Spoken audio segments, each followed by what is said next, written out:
Are you searching for the best in online black radio?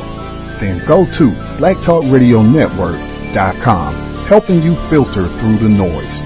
Real talk, black talk.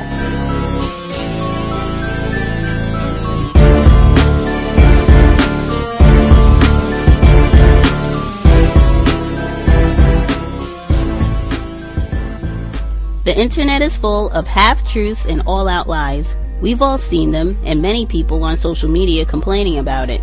Here's your chance to show and prove. WorldAfropedia.com is a black-owned and operated encyclopedia. There are several thousand articles, but we need help. We can't uncover all the truth ourselves. So please, join us and become a writer, editor, or blogger for WorldAfropedia.com today. Every little bit counts. We owe it to the future generations to put the truth out there. Visit WorldAfropedia.com, the African-centered encyclopedia, a global database of African knowledge for the purpose of bringing about global African wisdom and understanding. WorldAfropedia.com.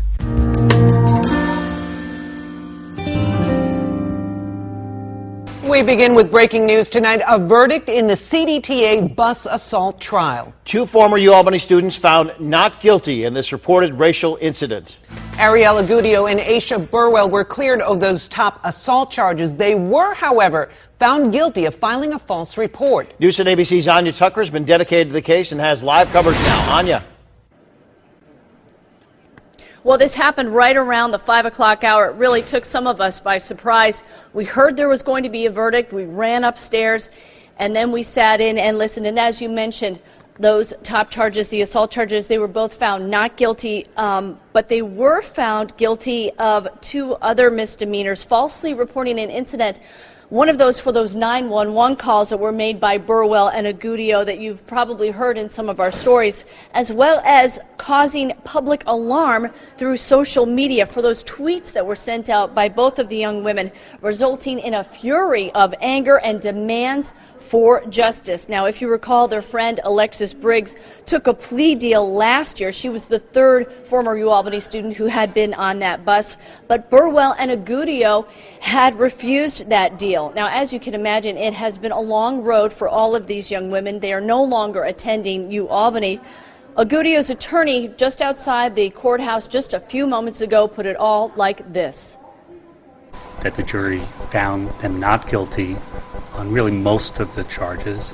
And if you think about all of the venom that has been spewed against Ms. Agudio and Ms. Burwell by, among others, the district attorney's office, and the thought of coming in and getting indictments against these young women on multiple counts, and after all of that, to end up with not guilty verdicts on really the overwhelming majority of the charges, I'm very grateful for. Now, of course, you'll hear more from both attorneys later on tonight on News 10 ABC. Again, just to recap for you, both Ariel Agudio and Asha Burwell found not guilty on charges of assault in the 3rd degree, but both convicted of 2 counts of falsely reporting an incident. Inside the Albany County Courthouse, Anya Tucker, News 10 ABC. Context of White Supremacy. Gus T Renegade in for another broadcast, hopefully to share constructive information on the system of white supremacy. Today's date, Monday, September 25th, 2017. So I have been told. Before we get started, I will have a word to say. Before we conclude, I'll put it that way. I'll have a word to say on all of the hoopla over President Donald Trump's commentary over the past weekend. I think we did discuss some of that at the compensatory call-in this past weekend, this past Saturday. I had not seen the actual video footage at the time. He made his commentary, I believe, Friday. The compensatory call-in was Saturday. I read about what he said, the SOB remark. I read about that in the New York Times, but what they wrote did not do the video justice. I didn't get to see the video until yesterday. Wow. Just wow, and then all of the subsequent hoopla around it. I can say that I was more that that moment provided more amusement for me, more pleasure for me than any time during the Obama administration. That is a truthful statement.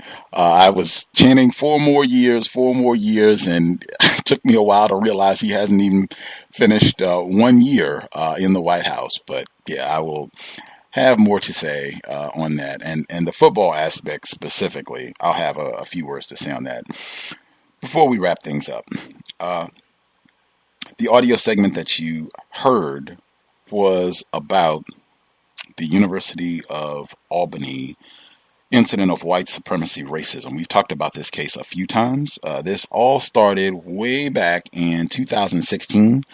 Folks have a good memory. I think we were talking about this incident on the compensatory call-in. I think I could have went back and found the audio from when this incident first happened and got some of our initial responses to this situation, and what we thought was going to happen. That might even be some, because this all happened in January. This started in January of 2016, so probably the first Saturday in February 2016 was probably when we first mentioned this case, and I said that this is something we should follow, to just see what happens. And just the quick recap, I guess, being these three black female scholars. They were on a bus, University of Albany students, University of Albany in upstate New York. They were on a bus. It was a late weekend, nighttime. They were on a bus, and there were lots of other rowdy, intoxicated whites on the bus. And it's reported that some of these intoxicated white women were singing and being annoying. They allegedly called some of these young black ladies ratchet and other comments. Things escalated. It was a huge melee on the bus. They have video footage of some of this.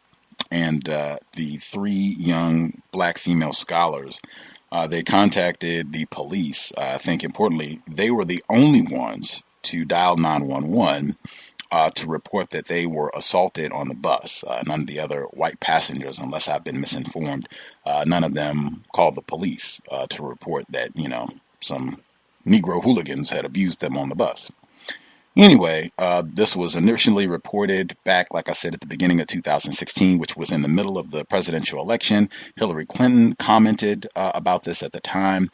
Lots of attention on the case initially, and outrage. And then about a few weeks or so later, in February, the whole narrative was changed. It was, wait a minute, these young ladies, they were the aggressors. They beat up the white passengers on the bus, and then they lied about this whole incident and tried to play the race card and say that they were racially abused, and that's not true, and they're going to be charged with filing a false report. Complete switch in the narrative, and lots of reports blasting them as liars and mentioning the story or the fable, the boy who cried wolf, and lots of this throughout the media. We continue to pay attention to this case. There was a great documentary, Indefensible. It's linked in the description for the program. We had one of the filmmakers as a guest on our program at the end of 2016, and they gave a lot of additional information and just really providing details about how the editing of the bus video footage, how there was just lots and lots of footage, but they only edited it so you could see a short portion to make it appear as though the black females were the aggressors. And they also had other great information just about how some of the images, when their court cases, because again, the black females, they were the only ones who were charged with any wrongdoing in this case. But when they were in court making their appearances, they would take photographs and then crop them to make it seem that they were in handcuffs when in fact they were not. Great effort in the film in pointing this out. And some of the folks in the film, they recommended that That's one of the things that people could do to help with this case, to continue to talk about it, continue to inform people about it, follow up with some of the advocates who've worked hard on behalf of these young ladies. One of them being one of our former guests, Dr. Amanishakete Ani.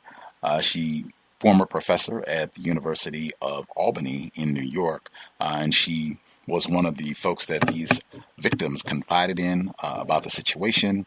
She advocated, she wrote articles, did interviews, she spoke with us about the situation and within the greater context of racism, white supremacy, which is what a lot of her own scholarship focuses on. She was with us in the winter of this year, 2017, and we told her that we would definitely want to have her back on the program to follow up with everything that's transpired, because at the time that we spoke, two of the three young ladies in this case, they had cases pending. They did not take the plea deal. Ariel, Agudio, and Asha Burwell, they did not take the plea deal, and you heard the results in the sound clip that we started with in terms of them not being convicted for assault, but being convicted for filing a false report. We'll talk about more of the details with the update, what's transpired, and even the retaliation against Professor Dr. Ani. Let's see here if I can get her on the line here.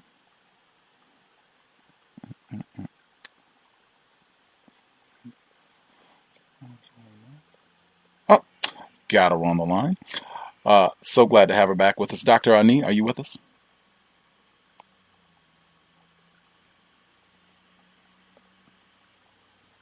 Oh, did I get that? Hello? Oh, yes, ma'am. We can hear you. Hi. Oh, excellent. How are you, Mr. Renegade? Right poorly. I say that always. Just as long as we're under a system of white supremacy, it would be impossible for me to be good. Right. But I am thrilled to have you back on the program and to be able to discuss, get the update on what's transpired with this case and you personally. Before we get started, just for any of the folks, new listeners, this might be their first time hearing from you. Anything that you would like to share with listeners about who you are and the work that you do? Well, I appreciate it. No, I know you always open up with, to be clear, you are African American or European American, white. So we'll start with I am Black, African American, Amanishakete Ani, Dr. Ani. Also, more recently, among students, particularly Dr. X on campus. So that's it. Otherwise, I'm ready to jump right in. Wherever you'd like to begin, there's so much to talk about, as you stated. It's pretty heavy everywhere right now, and I totally hear you. I feel you in terms of being, as you said, right poorly. You're not doing well. I completely understand what you mean. So it's nice to talk to you, though, nonetheless, because Indeed. it's rare to be around and in the midst of to talk with people who are as, fed up, angry, awake, and ready to resist, as I feel myself being all the time. I'm the radical around here, quote unquote. So it's really cool to speak to you again. So I'm happy to be here. Asha, glad to have you back with us as well. I am the militant around these parts. Right. That is what I've been called a few times. Okay.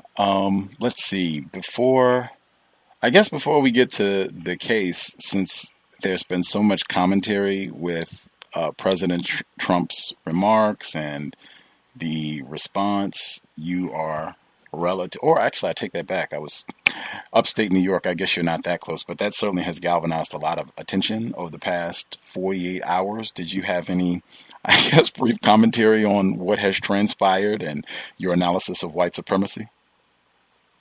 Okay, let's back up a minute. I'm having a little bit of trouble hearing you. Something about upstate New York, and I'm close, but not too close, or something. Oh wow! Are you able to hear me, or is my line still breaking? I can. Oh, okay. I can hear you. Okay.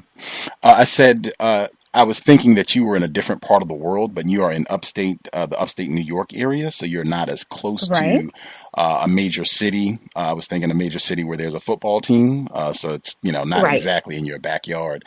But I think it's probably something that you've seen. Just if you have any thoughts about what has transpired with all the NFL protests and Donald Trump's commentary.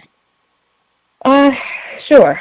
I'm not hugely familiar because I think as a rule, I don't tend to follow sports as it is, certainly not national sports, beyond anything local that has to do with, little kids exercising and doing something constructive, you know what I mean? Great. Especially in particular areas of the country, I'm not really following.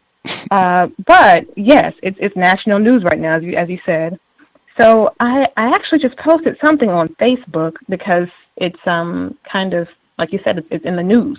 I don't know any names, but I know that there are apparently a lot of NFL teams and owners who seem to be kind of pushing back against Trump and his lunacy, whatever the most recent comments were about, particularly, I'm thinking African-American players protesting, kneeling, or not coming out onto the field when the national anthem is played, etc. This is what you're referring to, yes? Yes, ma'am. Okay. Yeah, so my general comments, and similar to what it's probably public, I posted on Facebook, was that in many ways, and this I know you know, and many of your listeners know, that protest is in many ways counterintuitive.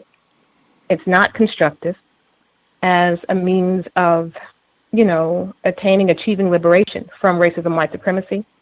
And for that matter, I can't say extinguishing because that we likely will never do. As I tell my students, that is, a job for white people. So I don't really say extinguishing racism, white supremacy, but certainly liberating ourselves from it, getting away from it as much as possible. It's very counterintuitive, and it does not get the job done. So my students are aware, especially with my contract being terminated, that I'm not one to say, hey, let's go out, quote unquote, beat the pavement and protest to try to rouse some white conscience or some feeling, some positive sentiment about Black plight in any way. I get it. I get that people are anxious to do something, given, the state of affairs right now in the world. But that's not the thing to do. So to me, what I see, Trump, again, lunacy aside, because he is doing his job. I don't even check for the latest Trump tweet or, news headline, et cetera. But, to folks out there, to people out there who are watching and thinking, hey, that's a great thing. This is awesome. We're finally getting it. People are waking up, particularly Black people, and other non-white people are waking up to racism, white supremacy and starting to do something about it. Pause.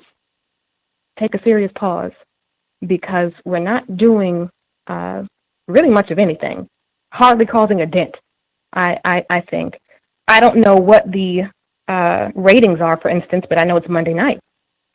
I don't know how hard Monday Night Football is being hit in terms of people not watching, tuning in, for instance, right? Are those commercials and the revenues that those commercials bill stopping? Are they diminishing? I don't even know if we're doing that much, right? And we're certainly not, again, rousing any conscience or changing any major policy coming out of Trump's cabinet right now, or, local realities in terms of the state of education, right, in Black neighborhoods and,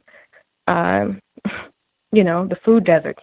So much is going on that for me, that is not, it's a distraction is what it becomes, from what's really happening. So I'm not short of leaving the NFL altogether and refusing to give up your Black bodies. This is toward the players right now.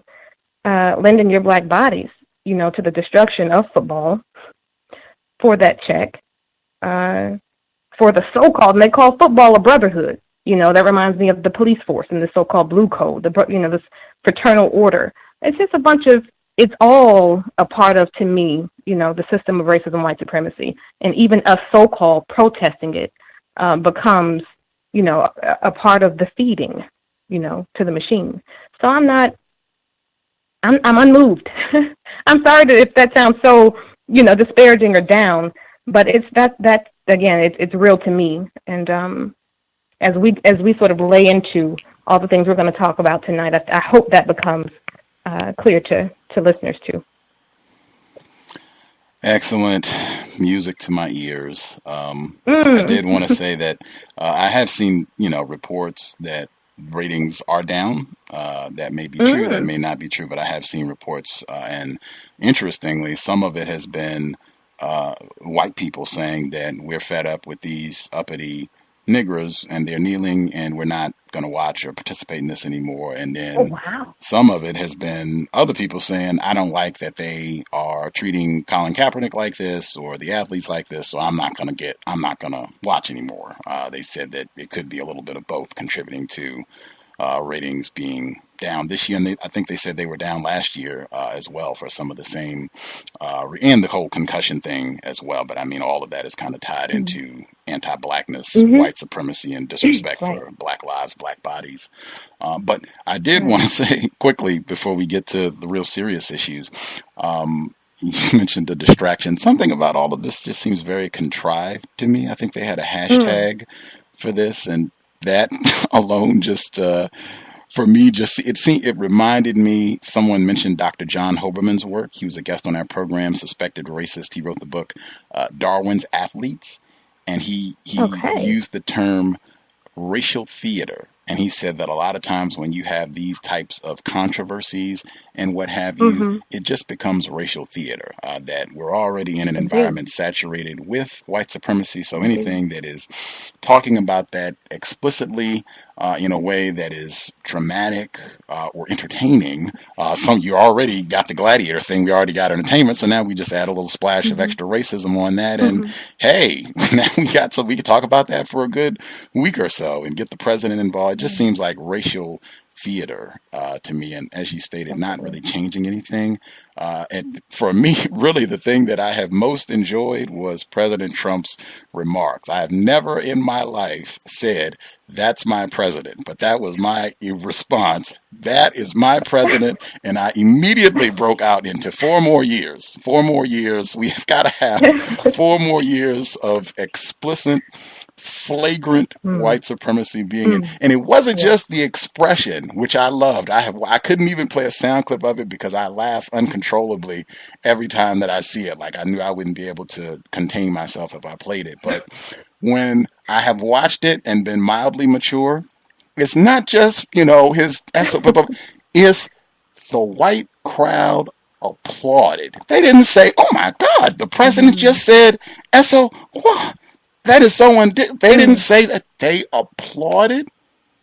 They broke into USA, and they had the flag in the back. I said, wow. 4 more years.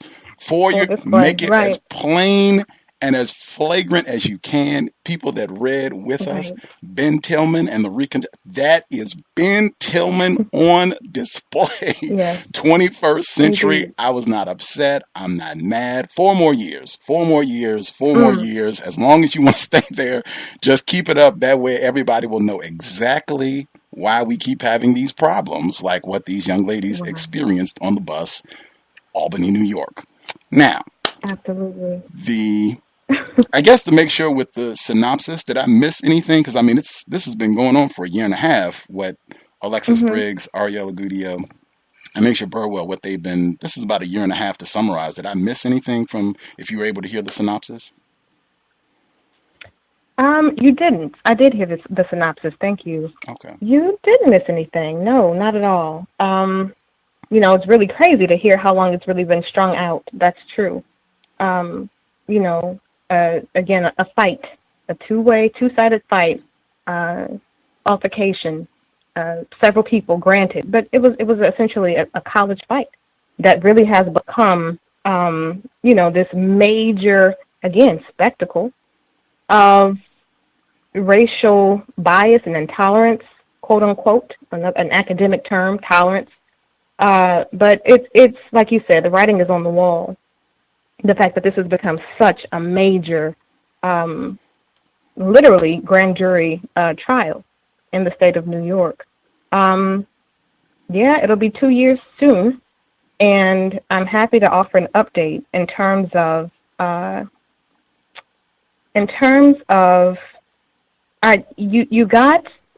know that you played a snippet from, sounds like a reporter, in terms of what the verdict was, but I'm not sure if folks are really clear on what the various counts were.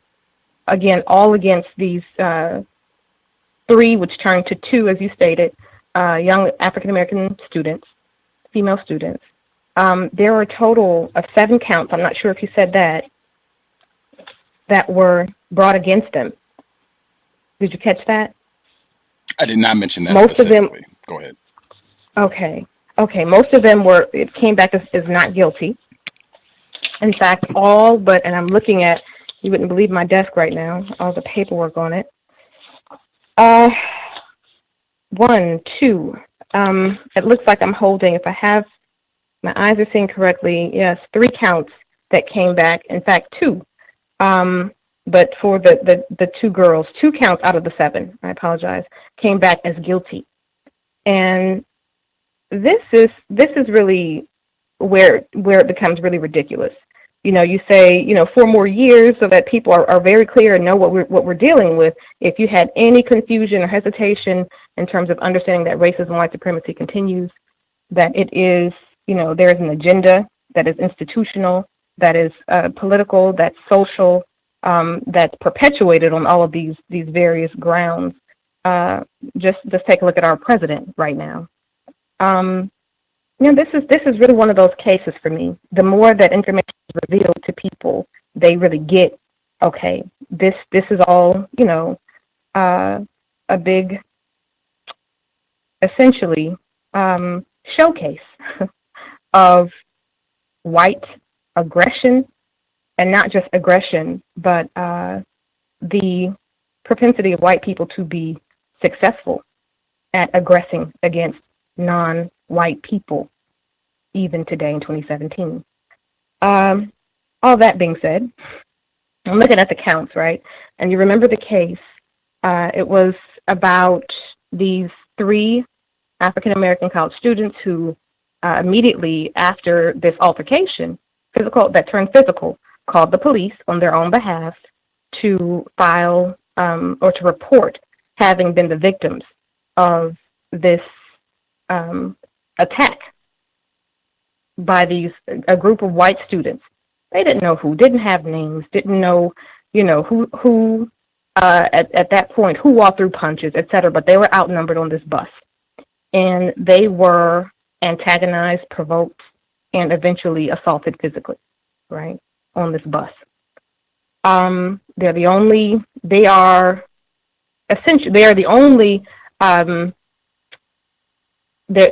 are 3 of, I think, 5, in fact. 3 of, I think, 5 African-American students on this bus. The rest are basically all white. And I say basically because those who weren't essentially could pass, quote unquote, whenever it suits them. They might claim, well, I'm Italian, right? This sort of thing. All white, these students. And long story short, after they called the police, they wind up, also called the police, but then had to receive medical treatment. Diagnosed with a concussion, one of the girls. We see the video footage and we see that, their hair extensions are pulled out from one of the girls' heads, etc. So they were physically assaulted. They, however, wind up being the quote-unquote criminals in the case, according to UPD, University Police on campus, the University Police Department, and the city of Albany. They're charged with falsely reporting crime to police officers, harassment, of course, and the second degree, various degrees of harassment against these students, falsely reporting an incident in the third degree, which essentially was about the social media. They had various counts, again, of these various crimes. So one of the third degree was, one of them was not the 911 call. One was to a police officer. Another was to another police officer, Officer Sandoval, Sergeant Luis Aosa, and social media. They made that a charge that these girls had tweeted that, hey, which is what's happening right now. People jump on social media. You tweet, hey, this just happened. Or you may go on Facebook Live now and record yourself, stating what you just went through, right, what's happening. So those were the counts of false reporting. They found the girls not guilty for falsely reporting an incident in the third degree to the officers, Sandoval and Sergeant Luis Aosa. And let's see, not guilty there, but guilty for falsely reporting, for calling 911. Okay, that third degree, guilty, and for social media, for putting the Facebook post up, guilty. How you justify or explain that I report, my story doesn't change. I say that I was just a victim of a physical assault. I state that I believe it was racially motivated to the officers when I call 911 and on my social media, but I'm only found guilty for my personal social media statements and calling 911. So that to us was like, what? But at the end of the day, they have to, make an example out of these girls and couldn't let them off scot-free, if you will. Assault, not guilty.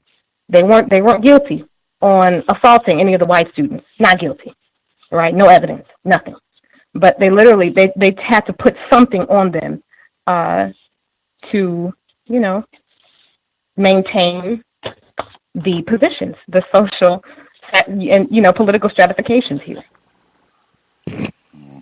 I remember the white female judge, this was at the arraignment, this was last year, and she talked about the injury, the harm this had done to the community, presumably the white community. I feel like that is deserving of, there's got to be some sort of punitive action taken here for marring the good white people and criminalizing use of social media in the effort to counter racism. I think that's important. Even somewhat, we talked about that with Black Mirror. I think that has been an increasing anxiety that whites have articulated over the last few years or so. Black people increasingly using social media in a variety of ways to highlight, pinpoint white supremacy, racism. One of the things from the recent trial where you got these 7 counts, they're found not guilty on most of the counts, but the false report using social media and the 911 call. It seemed that their unwillingness, Ms. Burwell and Ms. Agudio, their unwillingness to apologize seemed to be a particular issue. Was that your observation? Oh, certainly. Definitely. But, of course, we knew that going in, and I know that I spoke to that the last time I was on your show, your program. Definitely, that it all goes hand in hand. That's a no-no, right? We're giving you an out here before we drop the gavel, before we, make up whatever we want to in terms of convicting you, because we can. You may appeal it. We'll see what happens there, Before we do that, we're going to give you, it's always that giving, the tutelage, right? That white paternalism, maternalism, that sense of, you're always going to have to request my favor, which is why I am not a promoter or an advocate of protest. I'm not. It's that definitely played a major part.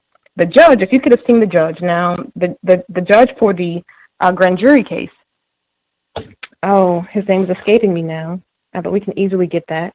I'll make sure I drop that before we conclude tonight. But, his body language. He was very brass, is not even the word. I mean, he was eyes rolling, huffing and puffing, sitting back in his chair when he didn't, shifting on one arm, leaning. I mean, he was giving it up in terms of, I don't want to be here. Let's speed this up. this is not going to be more than a 5-day case, a week case, particularly when the racial aspects of the case came up, which we all knew was a part of the case. They came in saying this was racial. They called us racial slurs. They called not nigger, only nigger rather, but ratchet. We know what that word means, right?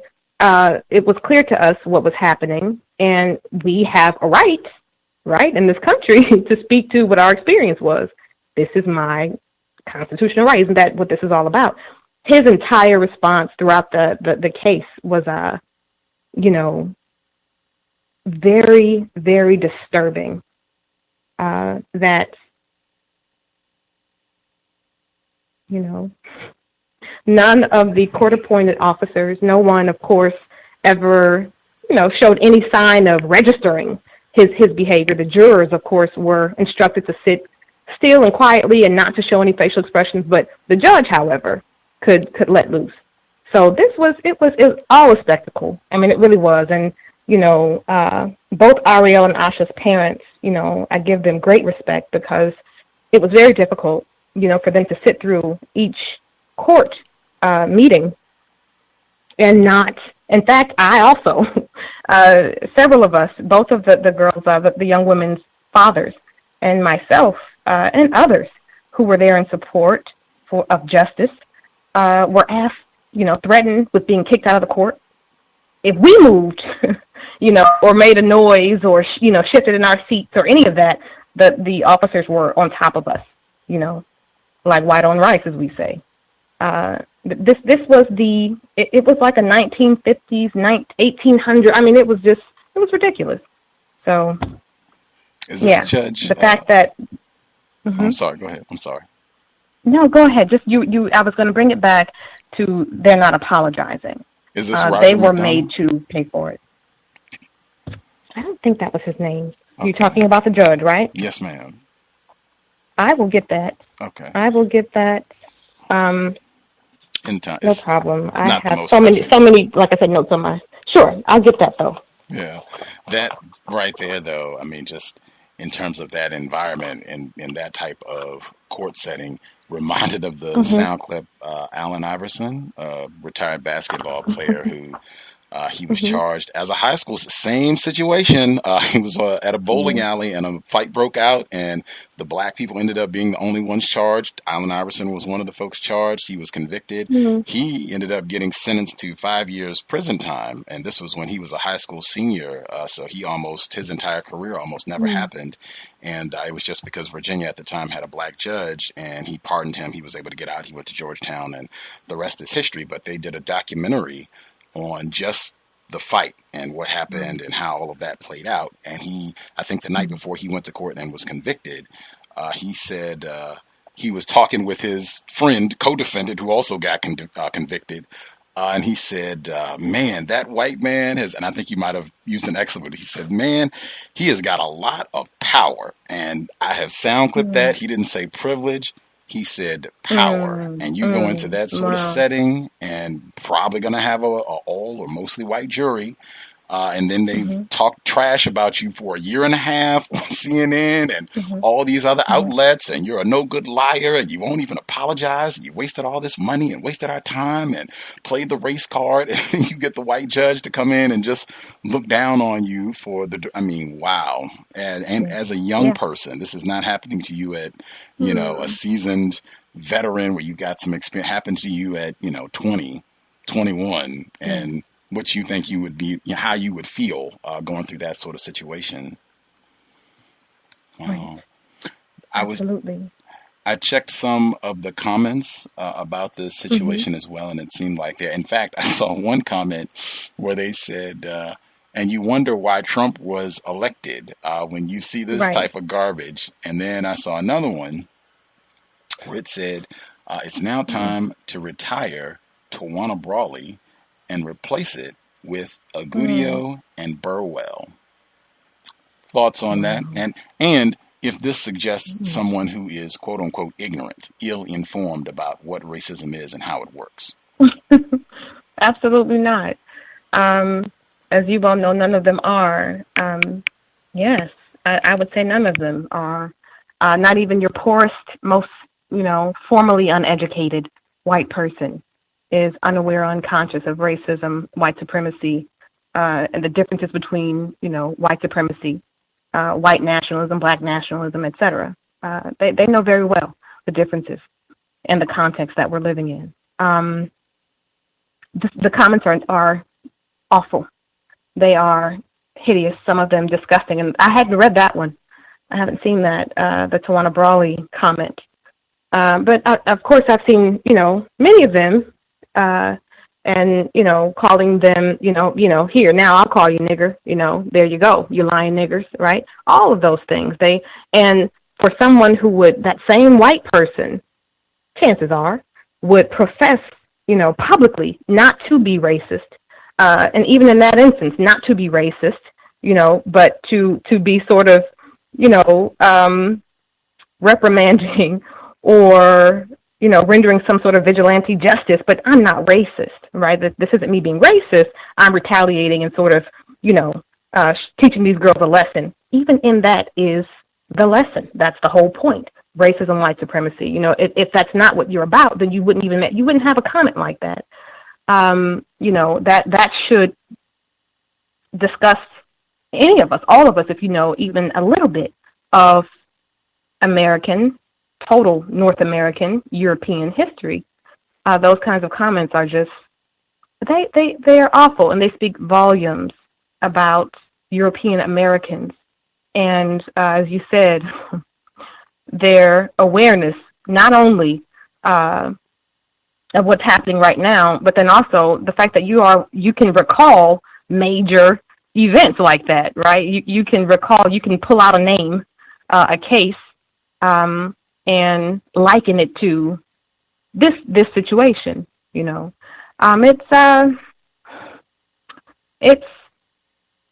It is such a historic time right now in the U.S. Not in the sense that what we're observing hasn't happened before. We know that it has, but in the sense that as it's happening, so many other things are happening, culminating. It seems to be at this very moment in terms of the technology, as you were mentioning, social media, our ability to proliferate information about these issues, the anonymity that provides. These comments, a lot of these usernames and things, you can't identify who that person actually is. I mean, there's just so much happening all at one time right now that is really, it should alarm non-white people to the core, and we should really be on guard. We really should, about not just protecting our bodies physically, ourselves, but then also, as you were saying earlier, and the last time I was on, how this can just go on and on. They can drag your name in the mud, for however long, eternity. Tawana Brawley gets brought up. I mean, it could just be never ending for us. I mentioned last time how none of the young white people's names were known, but Asha, Burwell, Ariel, Agudio, these names we know if you're familiar with this case at all. That's problematic. So, I mean, it's just it's a very frustrating time for me. Right poorly. That's, say that consistently for a reason. But I also think that's important, too, to contrast just some of the reports that we've been talking about of late, the situation that happened in New Hampshire where these white urchins, they lynched a young child. They put a noose around his neck and pushed him off of a picnic table. I think this was like an 8-year-old non-white child in New Hampshire. This was within the last 30 days. And when this was reported, I think Sink from the Young Turks, when he was trying to give the benefit of the doubt, and well, maybe they didn't know what they were doing, or maybe they were horsing around. And even the situation from, I think, last week with this white guy down in Louisiana, he killed multiple black people. It seems like he was targeting them, exclusively targeting black people, and had Adolf Hitler literature in his residence. He's been arrested and what have you, charged. And it's the same thing. Well, I don't know if we want to call him a racist. we'll have to see, and I don't want to jump to conclusions, and that's a big charge. I think bodies in the street. He's been arrested. All of this. I think he came out the day later that he had the Hitler literature, but that sort of caution exercised when whites are attempting to lynch black children, and or out and out killing, serial killers targeting black people, and it's still caution and, well, I don't know, they still have rights and they're innocent until proven guilty. This was just a fight where these black females were the only ones who called the police to say, hey, we've been attacked, like no one else. And you do not get the same level of caution. No one died here, no fatalities. You do not see the same level of caution. And in fact, it seems this white indignation that, no, this wasn't, we're not even satisfied that they got community service and probation and have to pay a financial fine or what have you. We want them on a chain gang. Like we want them, digging ditches for a year, or we want them to be enslaved, making, we want the harshest punishment possible for these young black females. And you see the exact opposite with white people when they commit all sorts of crimes, including killing people. It's the exact opposite treatment. Oh, absolutely. Absolutely. And then, of course, as you know, on the opposite end of that spectrum, same white supremacist spectrum, is the, hero and heroine making, the martyrdom that happens. I can name names, but from whether it's an academic or, a quote unquote lay person, a non-academic who, the public may otherwise not really know. Let a white person do the slightest, supposed so-called anti-racist work, whether it's a statement or, participating in a protest, and that becomes, just this, the poster board, the poster child, or, image of what humanity looks like, it's all the same. It's all the same. And it's a part of what we are called to, I think, remain vigilant about, right? So with this case, the fact that so many, again, as you know, people were very quiet, and there were too few questions raised, and the minute that the media spun the story, everyone was even more quiet and, non-active in terms of supporting and talking to the three young African-American women whose story was yet to really be heard, to be told. We know where we are. We know where we are. We know how this country, began. We know how and that includes Canada. I'm talking about North America when I say that.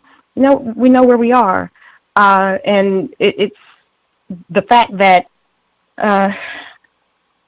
people are reluctant in this 2017, reluctant to convict a European American to the same degree for more heinous crimes, right? Not even the equally aberrant and awful crimes, but as you said, they are still handled with these sort of kid gloves. This is what we're talking about, when we say racism, white supremacy. And they know it very well because of all the hashtags, and I've written about some of them. I know you've written about some of them. Hashtag criming while white, hashtag white privilege. What was the other one? They have all these various hashtags where white people are sounding off about, all the things they've gotten away with, right? From drunk driving to assault to, theft, all kinds of things. And they're sent home for no other reason, I argue from my research and what I know, for no other reason than to uphold the image and the political, social capital of being white, of whiteness in this country, so that we are always the poster board, right? But then also the non-whites are naturally, antithetically, the villains. So, yeah. Absolutely. Context of white supremacy, preserving the purity, innocence of individuals classified as white. Absolutely. With this case, and just I think that's important as well. Tawana Brawley, if folks are not informed, this was a young black female who reported that she had been sexually raped by, I think it was 6 different NYPD officers. This was in the late 1980s, and Al Sharpton was involved with the case. I think a lot of white people, that is the seed of their hatred for Al Sharpton is his involvement with that case. But I mean, even if you don't think, that happened, I don't know why. This is a case that happened more than 25 years ago. Why would this be someone that 25 years later you still have intense hatred and animosity towards? And you see, and it's not just isolated to one white. This is a pattern of behavior where you see this sort of animosity. In fact, I played that sound clip a while back where they were talking about Al Sharpton being involved in a case, and you had white people saying, I wish he was dead. And the reporter said, well, wait a minute, we're here doing the story about his work with Yusuf Hawkins, and he was stabbed when they were doing about a block from where we're standing at. And the white woman said, I wish he had died, and continued right on with her interview. I've played that repeatedly, but to have that sort of hatred and animosity attached to somebody for something that happened that long ago, where you didn't lose any money, you didn't lose your house, like your ancestors weren't right. I mean, what is that connected to if it is not the pathological racial personalities and other essays? Dr. Bobby E. Wright, his phrase, psychopathic racial personality. What else can it be but that? I'll leave you all. A big part of this also, I think, is the retaliation that you personally have experienced for being involved. You've been ferociously, courageously out advocating for these young ladies for a year and a half, almost 2 years, as you said, doing radio interviews. You've spoken with us and other folks. You've written, been quoted in the newspapers and what have you. You talked about the non-renewal of your contract at the University of Albany in New York. And I just want to read a little bit from the letter that you wrote to Dr. Stellar concerning this matter. This is the first paragraph, and then you can kind of let folks know how all of this started. Did you anticipate that, they were going to try and take some kind of action against you? But you write, they're talking about you.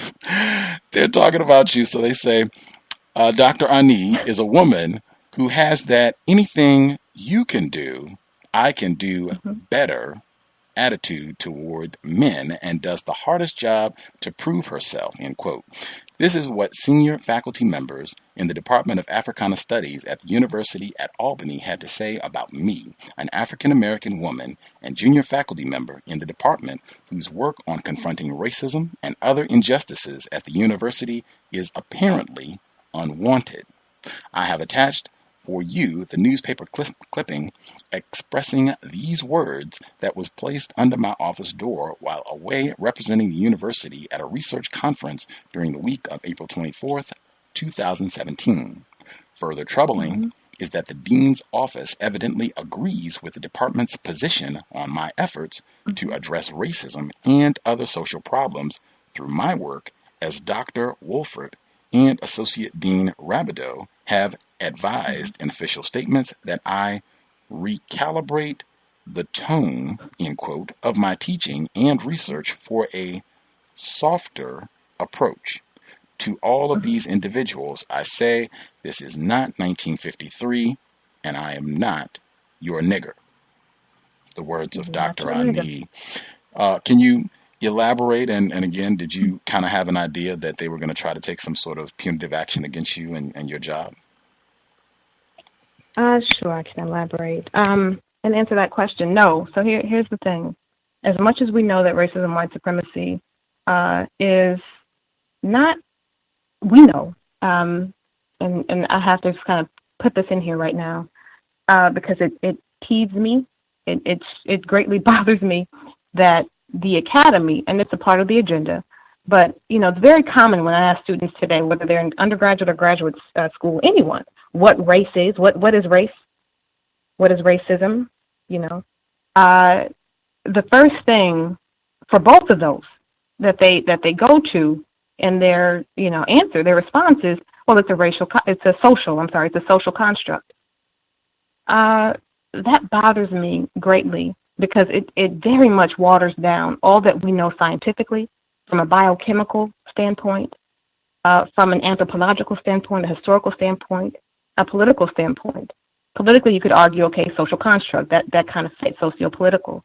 But even that, takes away from the legislation, the institutionalization of racism as merely a social construct. All that being said, knowing that racism, white supremacy is real and as institutionalized, and by institutionalized, I mean, in the laws in this country, in the policies in these universities, like the University at Albany, but then also in the genetic coding of white people. No, I didn't expect, as much as I know that racism, white supremacy is very real, I did not expect for my contract to be terminated or to be targeted simply because I don't expect or accept disrespect or injustice. Now, I'll try to kind of clarify that a bit more. I expect white people to be white people, but I do not on any level ever, and I don't think any non-white person should expect or accept injustice. And there's I think an important line there in a difference. I expect them to be who they are, as they've been taught in many ways, as they breathe, speak, and are continuously sort of working with their epigenetics and hopefully trying to outgrow their history and their DNA, their anthropology. But I, at the same time, stand in my power and in my existence, my reality. So was I surprised? No. But do I expect or sort of, look for, the dagger, coming flying around the corner? No. And I think that we should never, ever get to that place. So I hope that makes some sense. I am not resisting in the sense of appealing the decision because I'm very clear about where I am. I have written statements like the one you're holding and you read from on several occasions since I've been here. I've made it a point to document my experiences, to express my concerns. Again, that's my power. That's my job. I'm on my job, I think, when I do that. As an educator and as a woman, as a professional. So I've done that, and at this point, I'm at definitely if you are, you're going to tolerate senior faculty putting newspaper clippings under my door that are clearly offensive, right? And we can, I don't know if I sent the newspaper clipping to you, but yes, there's sexism in there. Okay, you saw it, right? Like, you just going to let that ride? The dean, the president, the provost, that's okay? Okay, so I know where I am. And I'm not going to waste precious energy and time devoting all of my skills and my abilities toward fighting with you. I know who you are. And you're going to dig them heels in the sand, right? I have fervently pissed you all off. I got it, right? So it's, for me, if I'm stuck at, oh no, I'm losing my job, I'm terminated, what am I going to do? Then now it's time for you, Mr. Renegade, and everybody else to call into question my dignity, my self-respect, my intelligence, my skills. There's too much more that I could do than to the proof is in the pudding here. It's written on the walls, as we said, with how they treated the 3 UAlbany students that they took to court. They charged and tried the university. You don't value the students. You don't value the faculty. You have no conscience. And so it sort of is what it is. And I'm proud, no matter what happens, to have been as vocal and as supportive as I've been, because I've left my mark, I hope, with many, many students. And anyone listening. Context of White Supremacy. This we have Workplace Racism, our weekly broadcast, Thursdays, 8 p.m. Eastern, 5 p.m. Pacific.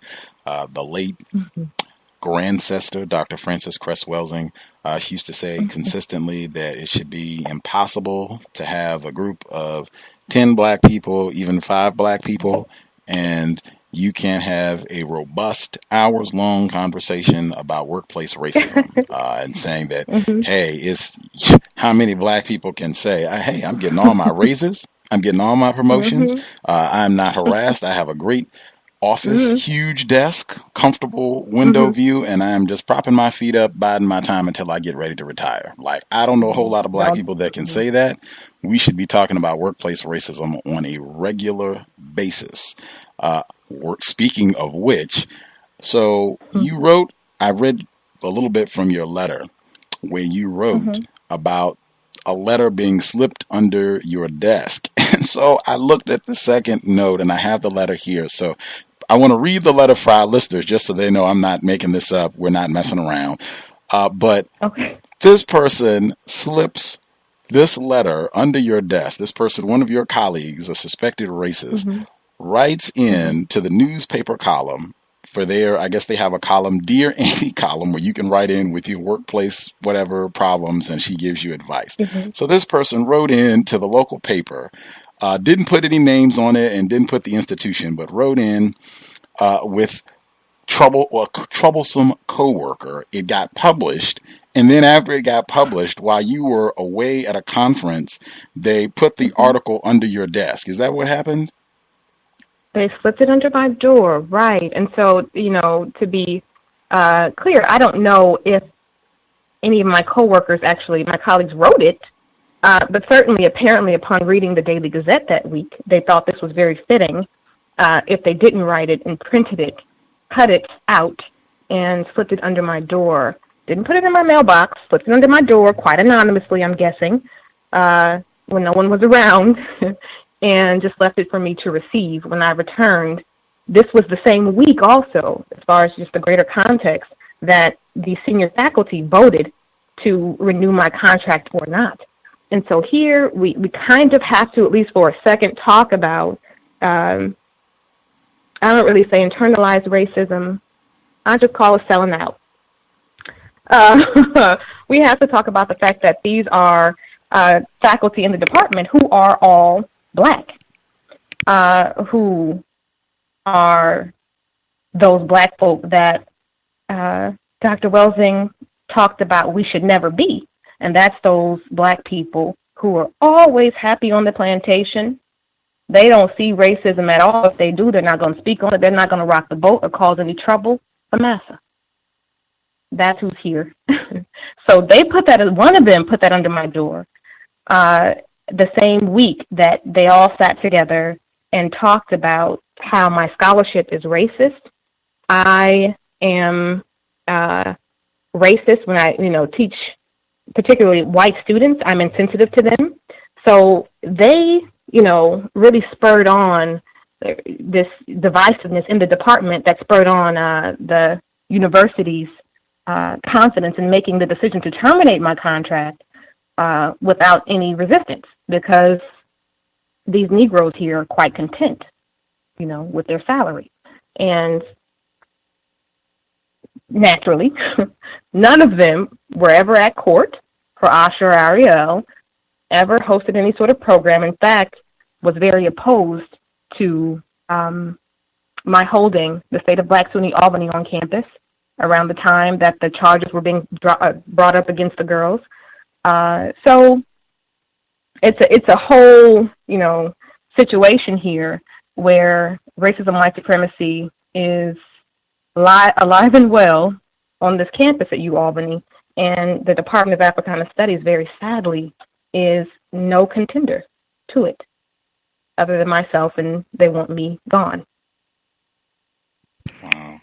So the letter that was, I guess, slipped under your door while you were away, it reads, again, this is written into the paper, so the title is Communications Breakdown with Troublesome Coworker. Dear Annie, I'm having issues with my coworker. I am maybe 3 or 4 years older than she is. This is her first job, but she has been here for 2 or 3 years. Does that jive with your record, your employment history? Yes, it does. Oh, okay. This is my 3rd year, so that was my 2nd year. Okay. I've had many jobs previously, and I have been here for about a year now. She is a woman who has that anything you can do, I can do better attitude toward men, and does the hardest jobs to prove herself. For the past several months, she has been actively avoiding me. It started when she would come up to others near me and invite them to parties and just ignore that I was there, consistently excluding me from these talks. It's not that bad to be excluded.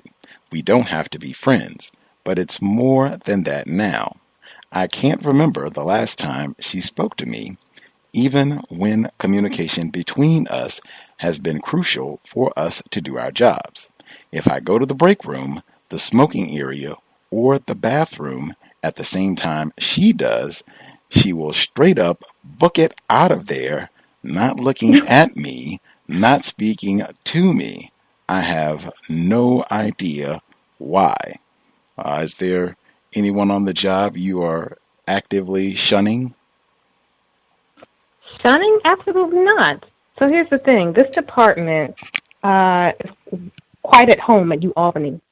They have a history, the Department of Africana Studies here, and it's so shameful, but they have a history of running off junior faculty. I'm not the first within the past 5 years. In fact, I'm the third junior faculty member to be either voted out or pushed out because it's so toxic. One of the two. Mind you, the most productive in the department in terms of research, presentations at national conferences, international conferences, service, speaking engagements, etc. The most productive and active right now. And, you know, all of the sort of the points that you're supposed to hit as a faculty member going toward tenure. Politics aside, right? We're not worried about whether or not we agree. This is an academic space of higher learning. In fact, you know, a certain amount of intellectual debate is healthy and, you know, requested, right? We want that. It's encouraged. That would make for a lively academic department. Well, they're not here. They want you to be a good Negro, period. And so for the junior faculty, we tend to, as you know, you're probably well aware, it's usually the young people. And that's across all groups of people, all places. It's usually the young people who are your most vigilant in terms of political, not so much participation in terms of voting. It's your older folks, but, you know, the most active, vigilant in terms of going against the status quo, you know, the system, demanding change, revolting. The revolutionaries, they tend to be your younger people, right? We're talking 40s and below, mid 40s and below, right? They don't exist here. They literally are senior faculty here. So in terms of, you know, the newspaper clipping saying that I've shunned anyone, no. Now, mind you, my first year here, the first semester, in fact, my contract started September 1st, 2015. By October 15th, I had a busload of students, in fact, 2 limousines full, you know, stretch limousines full of students driving from Albany, New York to Washington, D.C. to attend the Justice Earls March, put on by, of course, it was the 3rd commemorative Million Man March. I'm sure you're aware, right, by the Minister Farrakhan with the Nation of Islam. I took students, some 30 students, 30-plus students, to D.C. my first semester at their demand, right? They want to go.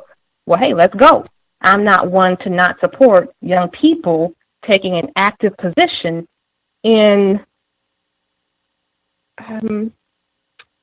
improving the conditions in this country and taking an active position in improving the conditions of their lives, their own chances, right? As young non-white people. So I said, let's go. Okay. I helped to orchestrate that, to coordinate it. So from out the gate, that happened. There were other events that I supported, you know, coordinated, and always at the behest of students and request of students. I've been that faculty member. As the letter said, holding extra hours for students to be able to come into my extra office hours, that is, to come in to see me, for advisement, particularly around all the police brutality cases of, you know, murdering unarmed Black people, I'm present, and the university, this department, has taken grave issues with that. So I've been shunned. I've been the one that, I'm that Farrakhan supporting, militant, black militant, that they are afraid will come here and cause problems with the dean and the provost. It's the same old story, In your letter, you continue on going down a few paragraphs where I thought this was important. One, because a lot of C.O.W.S guests popped into this paragraph.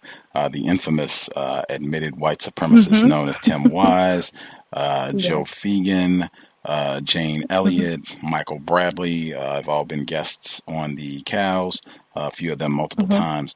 Your paragraph, it writes, or it reads, Jane Elliott can say publicly that all white people are consciously and shamefully racist and receive praise for her pandering.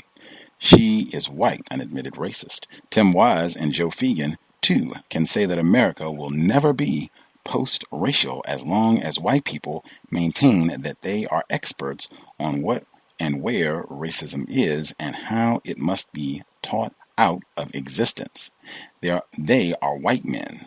Michael Bradley, Sandra Kaplan. There are others, that is, white people, who have said in classrooms and research and on public stages agreeable things to that which I have said and taught without the constant crucifixion and harassment that I have experienced here in just 2 years. In fact, they have, in many instances, earned large sums of money and been awarded with high-ranking faculty positions at major universities precisely for saying them. Based on my number of publications, research presentations, positive faculty and course evaluations, service activities, and additional public service events, radio interviews, newspaper editorials, the only logical explanation for the University of Albany's decision to terminate my tenure-track contract is that a black woman is still not allowed to say and do what white men and white women can in New York State schools with any expectation of being supported. This is detestable, to say the least. One quick addendum I would add, I know for Timothy Wise, because we talked about it in detail, he is not a doctorate. He does not have a PhD. He does not have a master's unless he's been doing some schooling in the last few years. He just has a bachelor's and can command a way higher salary and is assumed to have much greater expertise and integrity than a black person with 20 PhD, Dr. Francis Cress Welsing, whose work he labeled pseudoscientific bullshit on this program. But that paragraph specifically, in terms of how you have been attacked for your scholar, and I think you said they told you to recalibrate your tone as well. Just can you approach? Yes, can you give us more of the detail about that? And I guess if that's been a problem for the full time that you were there, not just a recent issue. Yes. Oh, it has. I'll say, some 99%, 98%, I would say, of my students, and that's across the racial ethnic spectrum, although white and non-white, have expressed appreciating and valuing my teaching, my work, and that is they're challenged. Speaking of the white students in particular, they are challenged. They're uncomfortable, but they're able to at least look me in the eye at the end of the semester and say thank you. And, talk about how passionate I am and how inspiring I am and how I know my stuff, quote unquote. That being said, for those, now, again, that's probably not true from all those white students. They probably can't stand me. Okay. But there are within that, the white student population that come through Africana Studies here and that have taken my classes, there is a good 1% that are pissed.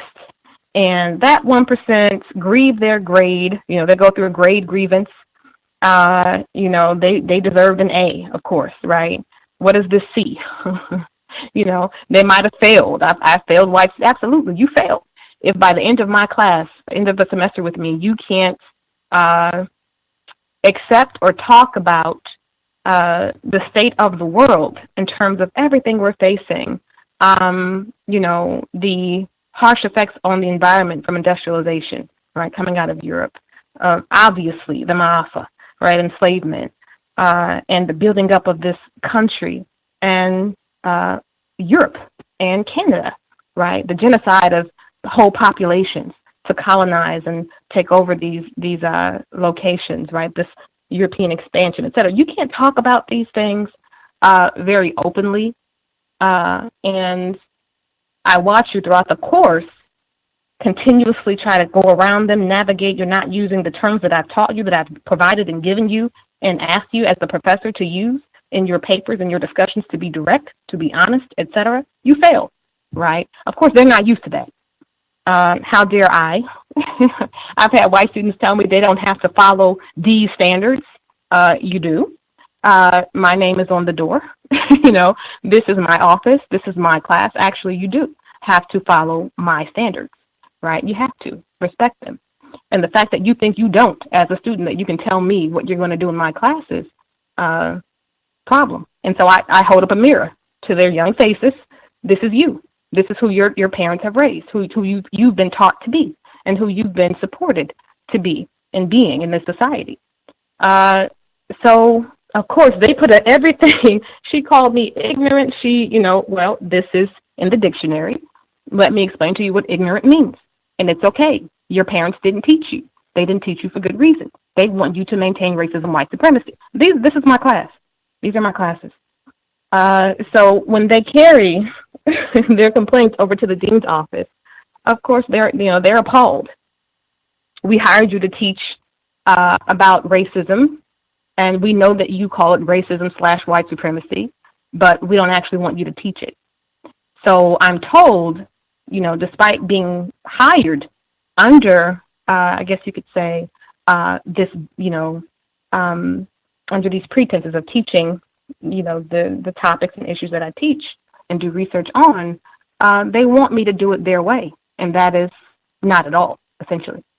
To come and hold posts and not actually do my job, and inspiring students and changing their thinking and helping them as much as I possibly can to at least confront who they are, who they, where they come from, et cetera. So I have students who grieve their grades, and this has been since I was, from the beginning. Again, just a small handful, but the university has taken that 2 or 3 to be, my standard, right? You don't know how to work effectively or teach, students. I've been called, they call me, I'm trying to think of some of it, but literally I've been told to soften my approach, to recalibrate, use different language. Don't split the class up in groups of children of the of the oppressors and children of the oppressed, or descendants of enslavement and descendants of enslaved. You're split up because politically, socially, this is where you are, right? We can talk about epigenetics. This is where you are. You're on that side. Look at each other, right? The majority of this country is still segregated, not separated by choice, right? That's a choice, but segregated. So this is a microcosm, this university classroom. So get in your rightful seats and look at each other, and let's have this conversation in real time in the U.S., right? And so these are my approaches. And so Jane Elliott can, her famous activity of separating all the white students, they're all white, separating them by the color of their eyes. And, she talks to white audiences, and, I'm sure you're aware, but she's very sort of frank with them. And she's applauded, right? But she's a white woman, So to these remarks, the president said nothing. The provost has said nothing. Bell, what's his name? Darren Bell or something like Wheeler. Darren Wheeler. He's black. Nothing. No one's responded to that letter you're reading from. They just said your contract is terminated. So again, I'm clear. And I'm going to walk away from UAlbany with many lessons and having, imprinted many students, like I said, and I'll leave my contact information, etc. But there's nothing more that I could say that I think than what I've said in that letter, and none of them have responded to it. So, there's no conversation to be had. There's just more work to do. Indeed, more work to do. I did want to ask, or I guess I'll throw out as well, if folks have a question they would like to ask Dr. Ani, the number 641-715-3640 and the code 564-943#. Press star 6 if you would like to participate. Number again, 641-715-3640. The code 564-943#. Press star 6 if you would like to participate. I did want to ask as well. I know we mentioned Dr. Frances Cress Welsing a few times. She was denied tenure at Howard University and HBCU, no less, because of her views on white supremacy, racism, and was told that specifically. And in fact, in our archives, she mentioned in 2010, she said that she later on got information that the federal government was involved in her being denied tenure at an HBCU. But in hearing her talk about that over the years, she always placed that in the greater context, even though I know she was very disappointed about that. Who wouldn't be to have your career aspirations denied, and from an HBCU, no less. But she was very clear in terms of putting that in context, that even black universities, quote unquote, they too exist within the confines of white supremacy, and whites can decide, no, you're not going to have that position. And if you all want funding next year, then, you better make sure that her name is not on that office when next fall comes around. That's what the system of white supremacy does. I think she was very clear about that. Do you think it's your situation at the University of Albany? Do you think if it's a departmental thing, and particularly if you say there's a pattern of this sort of thing where younger junior faculty members come in who might have more energy, who might be more explicit in pinpointing and combating racism, white supremacy, that, hey, we don't want those folks here? Do you think it's possible that racists could have constructed a department where they have non-white people who they know, hey, you're going to comply with what we want, and you could be out of here if you don't, and that might mean make sure any rowdy black people come through here, a little bit militant, get them to recalibrate their tone or hurry up and get them out of here? Do you think, they could have calibrated that sort of environment within the Africana Studies Department at UAlbany? Oh, of course. And, in fact, throughout Black Studies to this day, we have frequent conversations, as faculty about moles and agents, and we do, because it has happened from the beginning, 68 to the present. So it's very possible, but I think even, and mind you, we also have not many, but regularly a few white majors, right? Students who are literally fully in the department. They're taking every class. They take every professor. They're in conversations. They are befriending those who will befriend them, who are black in the department as far as students go at the undergraduate and graduate level. And we never really know. And it is concerning. And it should be, because we have to be concerned, and we're clear, and we have to remain clear that this government remains infiltrated. This government remains in the hands of people who are white supremacists, not just the descendants of them, but they are literally still white supremacists. So we know that is the case. That type of surveillance and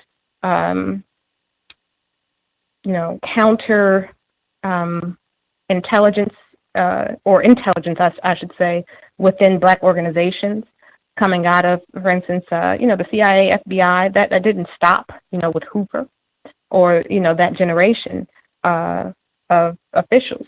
So no, yeah, it's in fact I have documentation, because I am who I am, of the FBI having knowledge. I believe it's dated 2005 or 2006, that they knew the police force was going to be infiltrated by white supremacists, that it was happening, that they were, there was a concerted effort and a plan to infiltrate across the country, to have a resurgence of, neo-Nazi, KKK, white supremacist affiliated, etc. Police officers at all ranks. The FBI knew this, didn't alert the public, So, and then, of course, we watched as unarmed black person, again, time after time, was murdered, organs were stolen. All kinds of things are happening. And we know the government knows, is either behind it or abetting it, allowing it to persist because there are, quote unquote, bigger, problems as they're concerned to resolve, right? Or to focus on. So it's very possible that it's been orchestrated as far as, from the government to get me out of here. At the same time, it's also possible that there isn't.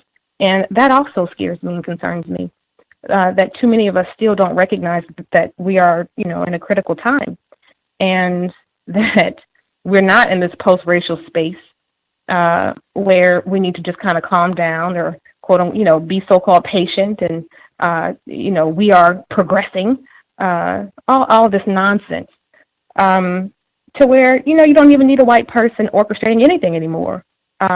We have casualties, within our community as black people and all Native people.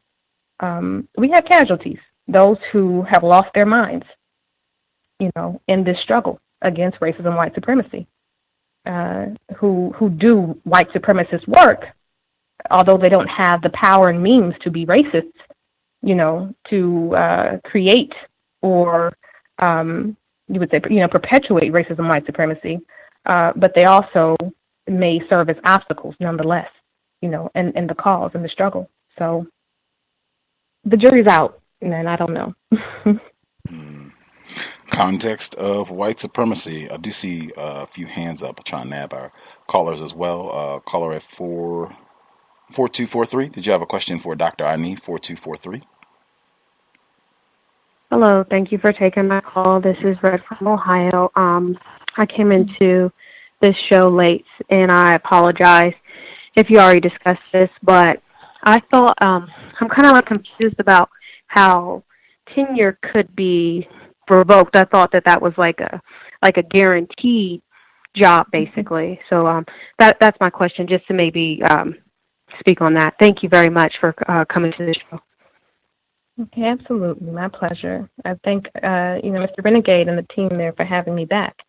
I'm happy to answer your question. So I am on the tenure track. It's called tenure track. So that means, when you first start out, most universities have a process where you're reviewed every few years to see how you're doing toward making tenure, right? So tenure is something that you apply for after a certain amount of publications, research is done, books, etc., presentations. Again, there are three levels: research, teaching, and service. And you are vetted in the sense of, you're tracked along the way in terms of your progress, your productivity. The larger idea is that you contribute positively to the university's name in terms of making it more prominent, right? Everything, again, as I said about even the case, the UAlbany 3 with Asha and Ariel and Alexis, anything that hurts the university's image and name, such as, a hate crime, a racial hate crime, 3 African-American students, female students being attacked by a bus full of drunk white students. This is not good. Squash that story. Kill it, right? In fact, make them the criminals, right? Let's work our white supremacist magic, cast that spell, use the media, all of our weaponry, all of our tools, and recast the story quickly, right? Because we want to always maintain a certain image as a university as being, the diversity-loving, highly reputed, institution to bring in more donor money, to recruit students. We want the black students' money, et cetera, but, they also have a certain place. It all works together for me as a faculty member and all of us here across the country at our universities. That boils down to largely our research, productivity, service, and then lastly, which is crazy, it really probably should be first, or maybe at least second, but teaching, right? In many institutions, teaching is not even really prized. They don't really care about student evaluations. They really care about the name you're making for the institution through your research. So I'm on the tenure track, and in a just situation, the department, the dean, the provost, the president would look at my curriculum vitae and say, well, how many publications does she have, right? And how does that compare to other junior faculty members across the institution and the Department of Africana Studies? Is she competing? Is she looking good toward making tenure? If the answer to that is yes, she has publications, she's been presenting her research at conferences, she has, community, or not even community, but university service, then there are no other questions. But my particular review became this whole, charade of newspaper clippings under my door and, quite a long report from the department chair and the dean. They were very upset to the mothers of white men. That was a major piece. I guess I should have said that earlier, but that was a major piece. They were pissed. They were hot about that one. She's targeting, this is racist. She's targeting a certain group of the, of the populace, and this is, biased. So, okay, again, my area is in racism, white supremacy. Naturally, I'm going to target white people, right? Yeah, so that became, the sort of reverse racism excuse or justification to say, for them to invalidate my research and say that I'm not making progress. Did that answer your question, Red, or did you have another one you need to get in?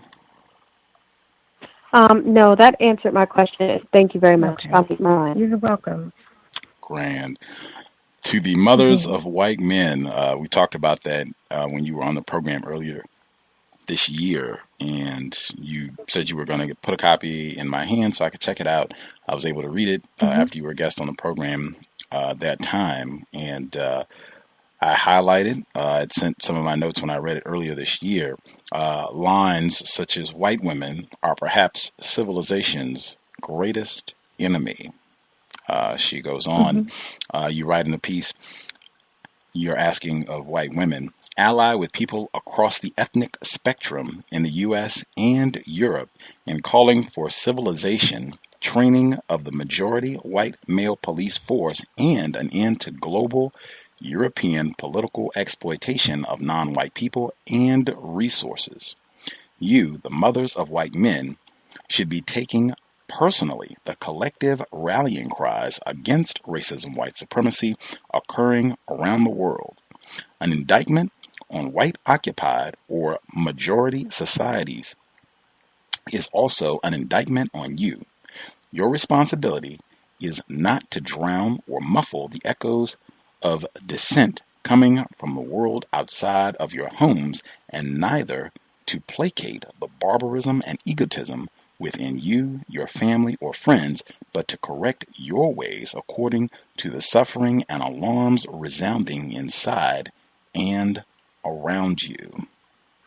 Excerpt from To the Mothers of White Men. That passage specifically was Heather Hare, an illustration of that, the heroine of the Charlottesville protests of last month? Was she an example of it? No, I'm sorry. I wasn't expecting that. No, and I don't want to be rude here because she's now deceased.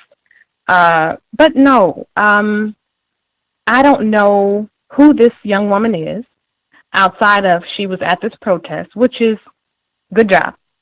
But I don't know what she has sacrificed in terms of, any material resources, I don't know if she had children. She was in her 30s. I don't know if she had children or, what sort of legacy she's leaving behind, other than being propped up as the, great victim of what was a alt-right white supremacist rally of a Confederate statue being taken down, right? And she was on the side of take it down, apparently. No, what I'm referring to, what I'm talking about, and to the mothers of white men, is much larger in the sense of, again, as I said earlier, I don't feel, okay, as we're having this conversation, 90% of African Americans, black people in the United States right now, people of African descent, 90% of us are either at or below the poverty line. 90% at or just above. At or just above the poverty line. This is our material condition right now in 2017. So for a white woman to claim to have made an impact worth talking about on something like that, and that's just one aspect of our condition right now. We're not talking about imprisonment there. We're not talking about the, medical or health end of that poverty line or being just above it. I mean, there are so many ramifications for us, behind racism and white supremacy. For a white woman, for me to applaud a white woman, as I've written into the mothers of white men, that would require far more than attendance at a protest and essentially the accidental death. That was accidental. Or in other words, it was not, she didn't jump in front of the car. She didn't, she's not a martyr in the sense of, going on a hunger strike or, saying, hey, until,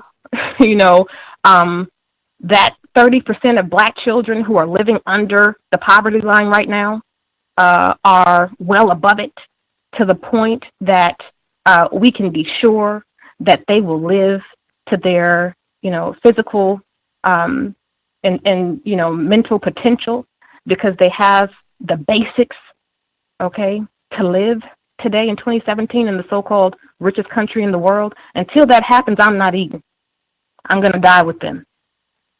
Until people who look like me, my sons, the person I'm sleeping with, the person that I grew up with in my home and my next door neighbor, and until that's Heather's story, I'm unimpressed.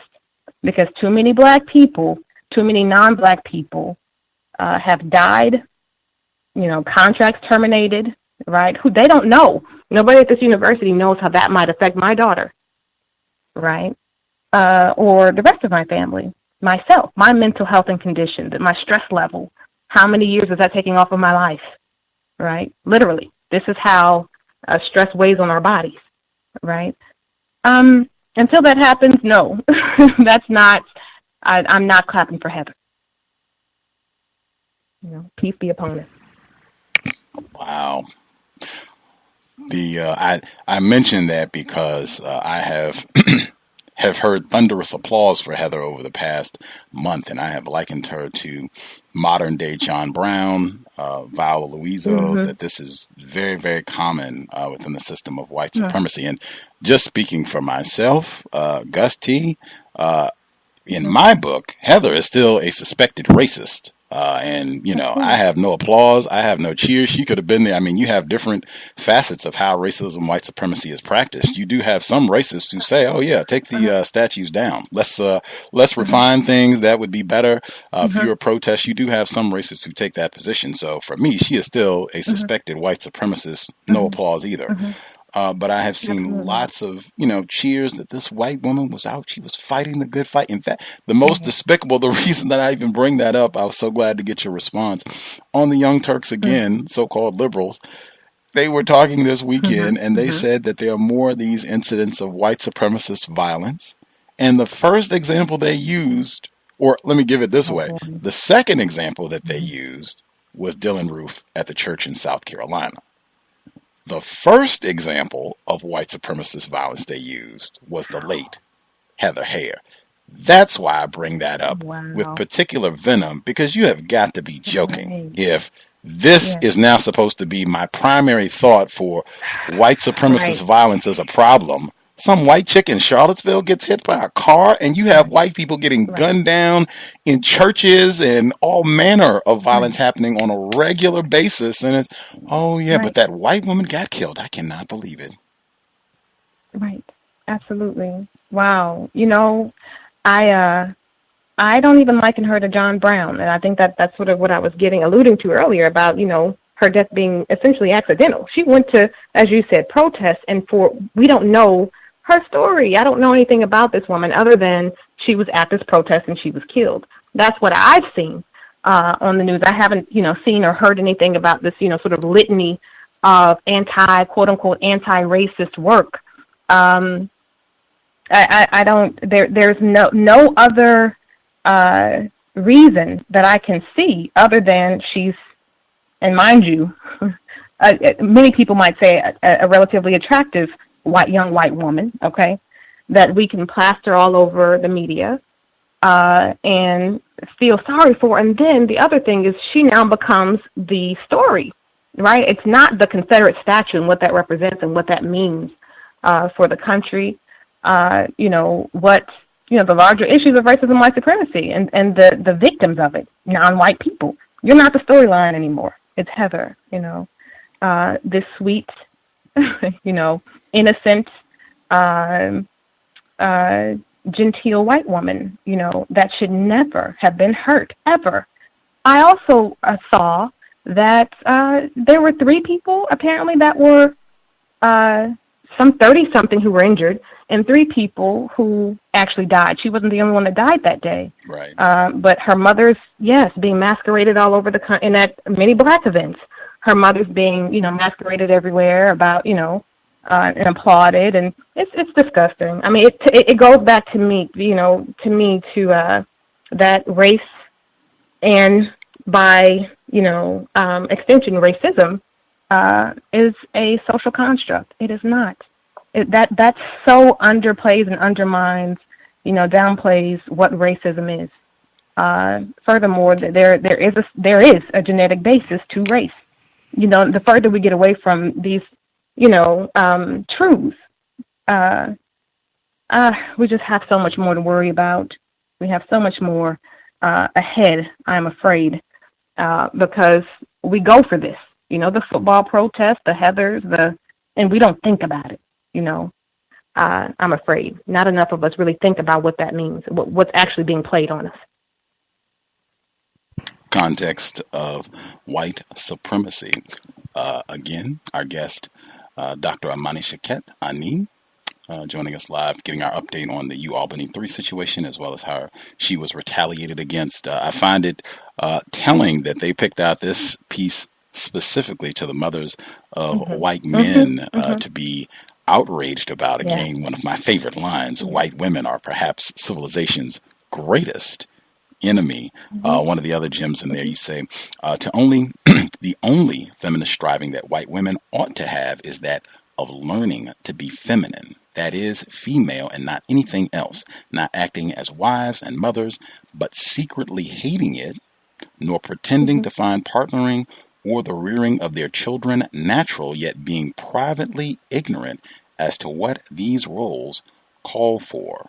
The last portion, this pretending to find partnering or the rearing of their children natural, yet being privately ignorant, what would lead you to make such a conclusion? Oh, many things. Their own history. I have, a lot of research dating back, to the 19th century. As Russia in particular is being described, in Germany are being described in terms of the literally the lifestyles and family arrangements by white people, by Europeans.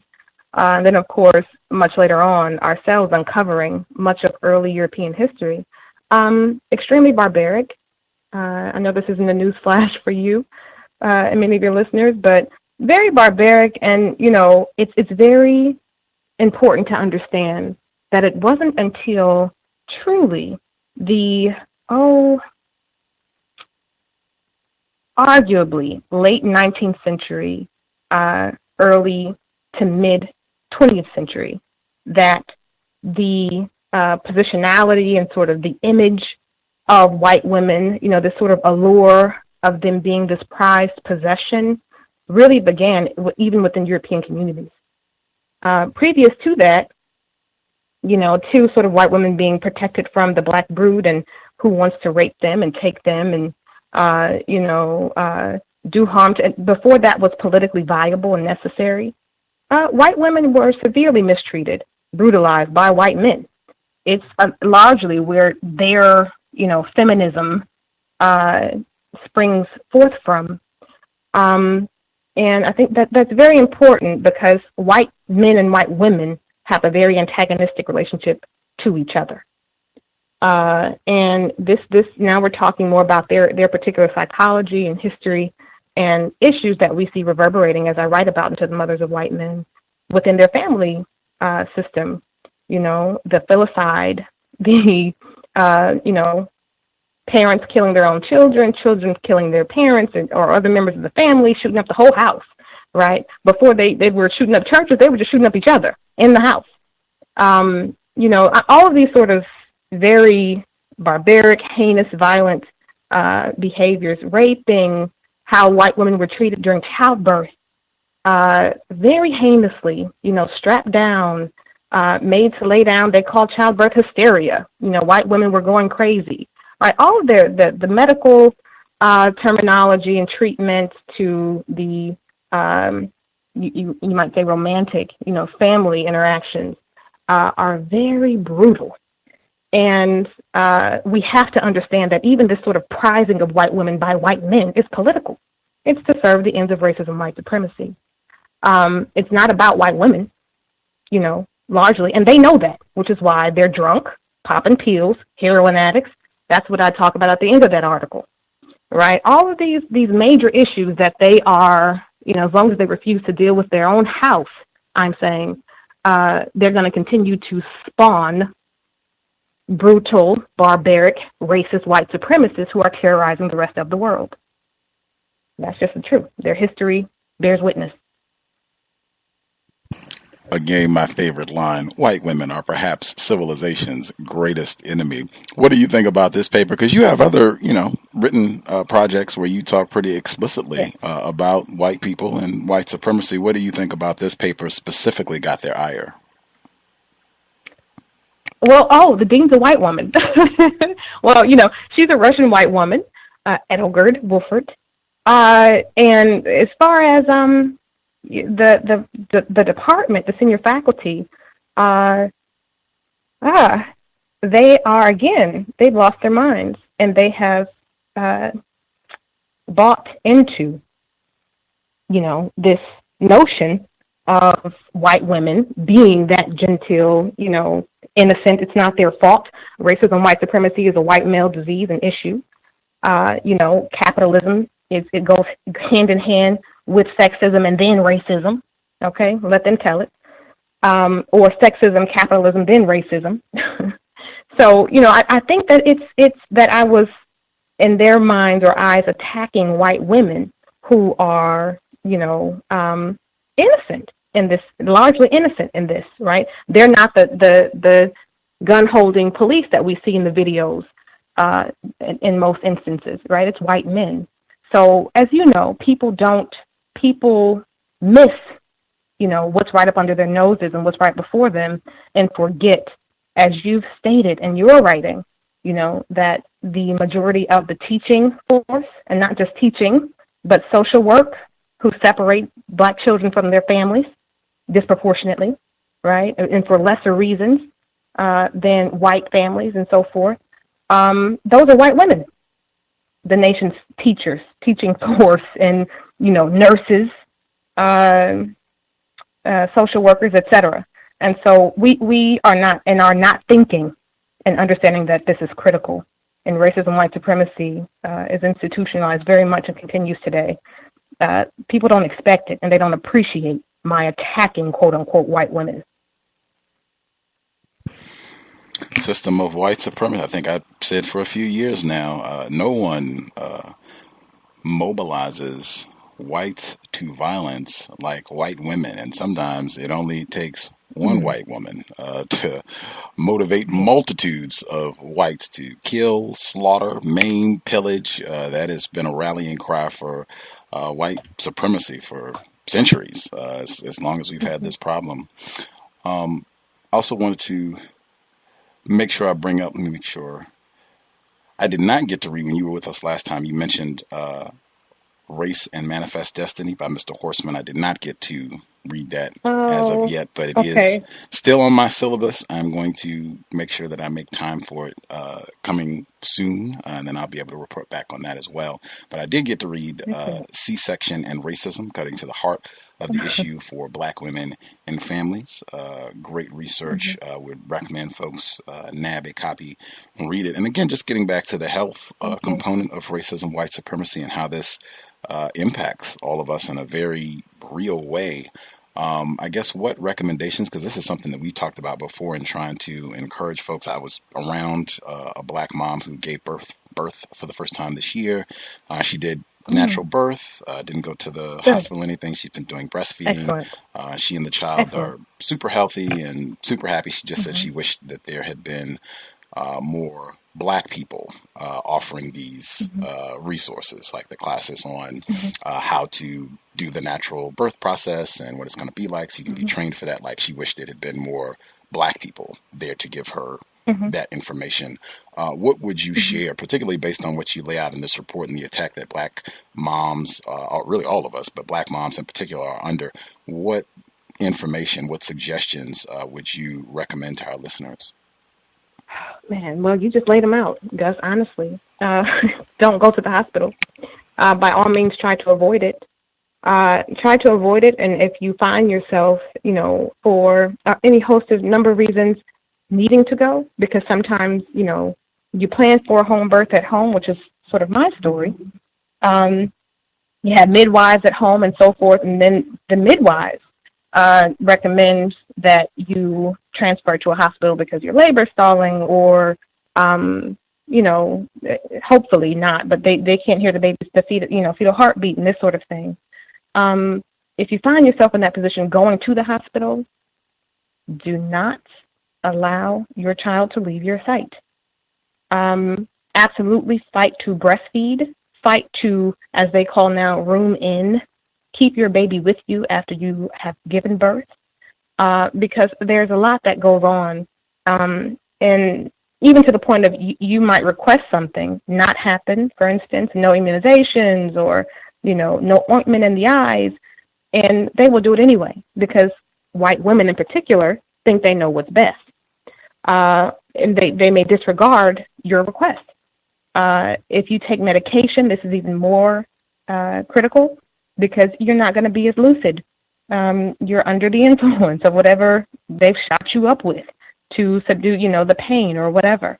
Try to stay out of the hospital, number one. Plan for a home birth. Educate yourself around the natural birth process in Africa, not just here, but how our bodies respond, how we're built for natural birthing, the importance of breastfeeding. Educate yourself is the most important thing. I would say that those are my biggest recommendations for not going. That's a much longer conversation. They have, and I was tasked with finding the name of the test, but there's a test that they do using our baby, melanated blood in particular. As you all should know, there are 3 different kinds of melanin, not just one: neuromelanin, eumelanin, pheomelanin, right? White people are higher in pheomelanin, little to no eumelanin or neuromelanin. What does that mean? They do a lot of research using our blood because melanin is in our blood, not just DNA or genes. They prick us. They take blood samples, our babies, when they're newborn. Certainly in most states, if not all, the state of Pennsylvania is one. That's where I gave birth. They prick our babies' little their heels of their feet, and they place drops of blood on these cards that they take to test for an illness that plagues white babies. Now, there are a couple issues here. One, you haven't told me what this is for. I had to research it. Two, you presented it as if it was an issue that plagues the entire populace, and it doesn't. It's just white people. And three, you're taking part of my baby's blood, my body, with no, consent, and also no compensation, no even discussion of compensation, none of that, right? So we're constantly terrorized, and then we are experimented on. We're used, continuously. This is Henrietta Lacks happening all over again on our babies now, using our babies.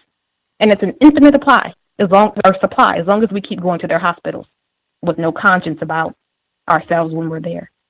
So this is a much deeper conversation, but definitely not. I always promise you information.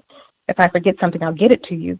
But these sorts of things, we have to be on the alert of, if you're out of it on medication, make sure a family member, dad, your mom, your sister, whoever's with you, is present and watching your baby. Okay? Cornelia Randall gave that same advice when she was on the program. She wrote Dying While Black. If you have to go to the hospital, really make an effort to have someone with you who is healthy, lucid, thinking clearly, so that they can ask questions. Sometimes they just need to look. They don't have to have a medical degree or PhD in chemistry or anything. Just observe. Oh, what are you doing there? What's that supposed to do? That can be enough sometimes to stave off the racists from coming in and taking something that they shouldn't, or all kinds of things, just to have that person there to observe and look out for you. Roz, did you have a question? I see your hand up. Do you have a question for Dr. Ani? Should be with us. Greetings to you, Gus. Greetings to you, Dr. Ani. It's great to have you back on the program. I also joined the show late. Peace to all the callers and to Red as well. I did have a question. It was based on what you said prior to this most recent segment. I'm of the belief that white women invented white supremacy as the mothers and teachers of all children, and of their children, both male and female. And I wanted to ask, due to the fact that white women did have such problems with the white male as far as them being dominated by the white male in all areas of people activity before they encountered non-white people. Do you think that, this is my thought, I don't know if you agree, I just wanted to ask and see if you do. I believe that white women invented white supremacy as a means to consolidate her family. So in other words, instead of you dominating me, why don't we dominate the world based on this system? Once the white male got back to Europe after dominating us worldwide and he had children with non-white females, he realized that the result was a non-white child. So once he went back home, he reported his findings to his wife, and I think she started to really get that engine turning with him saying, listen, let's consolidate around dominating all other people who are non-white. And that is how she was, that was really the start of the feminist movement, in my opinion. And I just wanted to know if you agree with me. I'll mute my line. Thank you so much, Gus, and it's a great program. Thank you. Thank you for the question and for the welcome back. Yes, makes a whole lot of sense to me. Absolutely. And again, as I think about my research, that fits in. Now, whether or not we will ever, be able to quote unquote prove it with evidence, whether it be, research or any sort of personal, journaling, any piece of literature. I don't know, but it makes a lot of sense.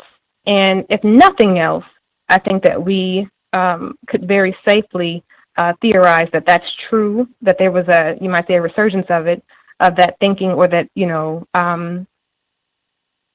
the, around the so-called civil rights era, the 40s and 50s. Because again, as far as I know, the prizing of white women is a fairly recent phenomena amongst white men. So that makes sense. I don't even know that we would have to look that far back to safely theorized that is, that is absolutely a foundational aspect of racism, white supremacy. White women rallying around this us against them instead of you against me positionality with white men. That makes sense. And I will look into it. So you're giving me some food for thought there, something to think about and look into perhaps for a future piece of research and teaching. So I appreciate that. We were talking about Heather earlier and this co-opting of episodes and movements against racism, white supremacy. That is definitely one that we know of for sure. The so-called feminist movement sprang up a couple decades after. I mean, if you want to be real, honest, even from the abolitionist movement, right, to end enslavement, feminism came out of as a political movement out of our struggle and fight. So this is not new. White women co-opting and taking center stage where they shouldn't.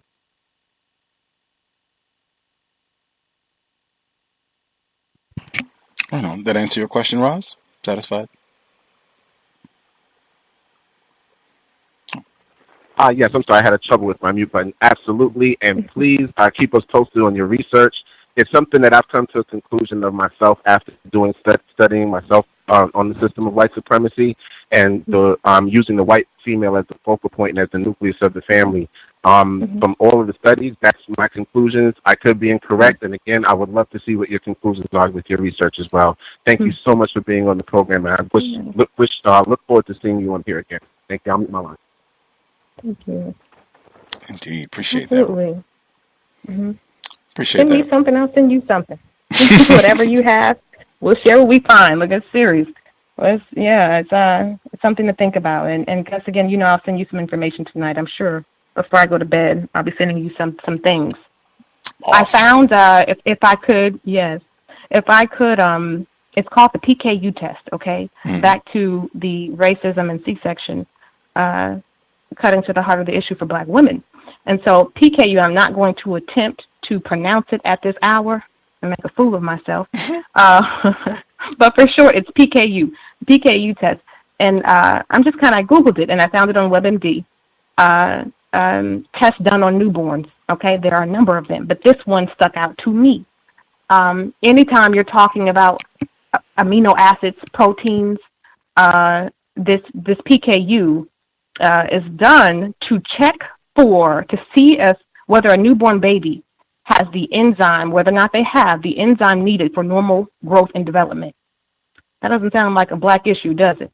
That's a white issue. That is not a non-black issue. Anytime we're talking about, particularly a healthy newborn, concerns around quote unquote normal development. These are catchwords and terms that they use to avoid talking about dominant and recessive genes, right? To avoid talking about neuromelanin. So immediately I said, wait a minute, I need to look at this PKU test. So who is mostly plagued by PKU? Oh, white kids. Okay, and we're talking some 90% of the time.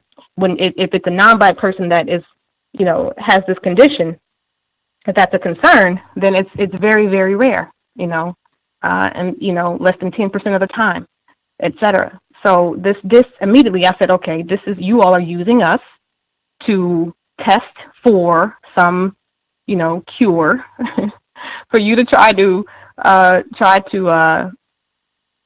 mimic our genetic sequences, our health and development, right? This is a problem. The fact is, and why is it coveted? Why is it secret? No one in my family knows what the PKU test is, but yet every newborn has to go through it. Wow. White people doing experiments, conducting research on black people, major theme. We talk medical apartheid. Harriet Washington, one of my personal favorites, top 5 books. She talks about that extensively. And in fact, I had said, because this matches right, I wanted to get your thoughts on the recent developments with the CRISPR technology. This is the new gene editing technology that they have been talking about, and new books have been coming out. They had a report that was released last week. This is from NPR, where they were talking about using this CRISPR technology to edit embryos and what they learned from doing this. And I'm just reading from the report. It says, this research is really the first time that genome editing has been used to study the function of a gene or the role of a gene in human embryos. And the results of the experiment were dramatic. Most of the embryos that had their gene inactivated failed to develop normally the genes called OCT4. So that tells us that OCT4 is really important. Important because a lot of women, pay attention, important because a lot of women who can't get pregnant or have miscarriages because they can't make healthy embryos. So this provides clues to how doctors could someday help them. That right there, huge highlight. Now, they make no mention of race, but in my view, anytime that they begin talking about women that can't get pregnant or have miscarriages, they are exclusively talking about white women. Am I talking crazy, Dr. Ani? Not at all. Not at all. We know this to be absolute fact. And I'm thinking about what research publication this was of mine. I can't remember offhand. It might have, I'm not sure. But I've definitely written about this and taught on this issue of, oddly enough, no, it's not odd, racism, white supremacy. We're talking about a collective of people who are presently talking about, and they actually use this terminology, colonizing space, you know. This is getting to really the heart of, I likened in the editor's introduction, in fact, to Vanguard, the journal that I recently released. You know, they're like parasites. And so when we're having these conversations about fertility, about, death rates and all of these conversations across the spectrum of life, you might say, in the center of that for white people is the planet.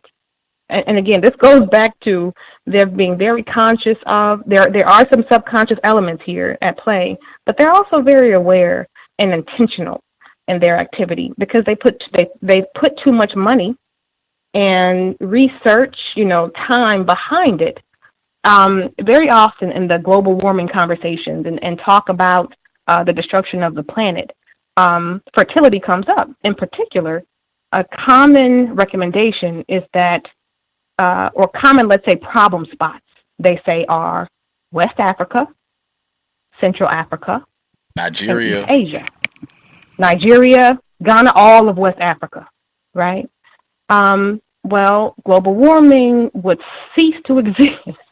I mean, I have to laugh because they only get away with it because apparently too few, in my opinion, too few non-white people are paying attention, are reading, and are clear on the fact that you cannot trust, you know, white-backed research, media. You can't. So that, you know, they say, you know, global warming would stop if, you know, we would stop having so much children. Population control is the answer. There are too many people on the planet, right? And the places that have the most children or the highest fertility, West Africa, Central Africa, East Asia, right?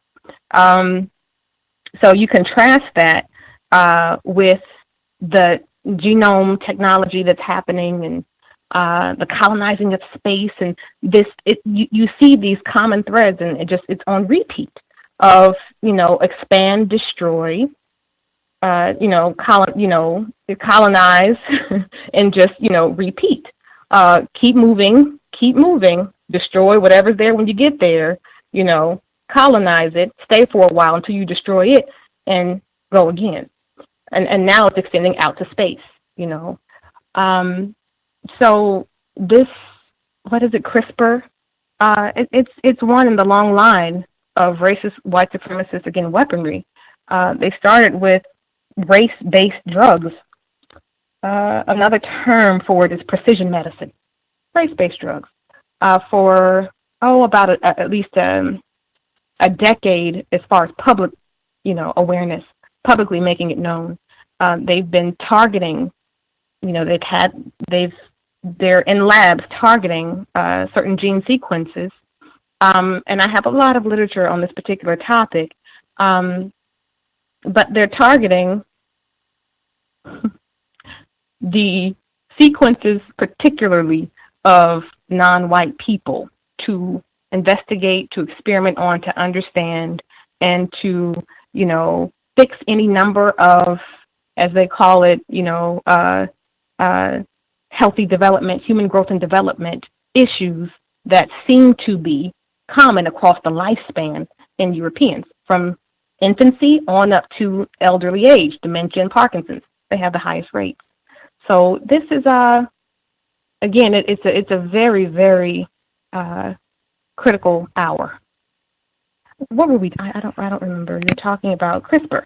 Yes, ma'am. Just how they're using this specifically to address specific fertility needs of white women. Because I think I was saying this past weekend, I've never seen where they've offered this sort of technology to black people. If anything, it's the exact opposite. We need to stop them from having children. No more children for anything that we can do to force sterilizations or Depo-Provera or anything else that we can dump on them. No black babies. That generally has been the policy throughout in fact, I think Harriet Washington, she has a great line in Medical Apartheid where she says that when it was the plantation era slavery, then it was, let's have as many black babies as possible because that'll be more money.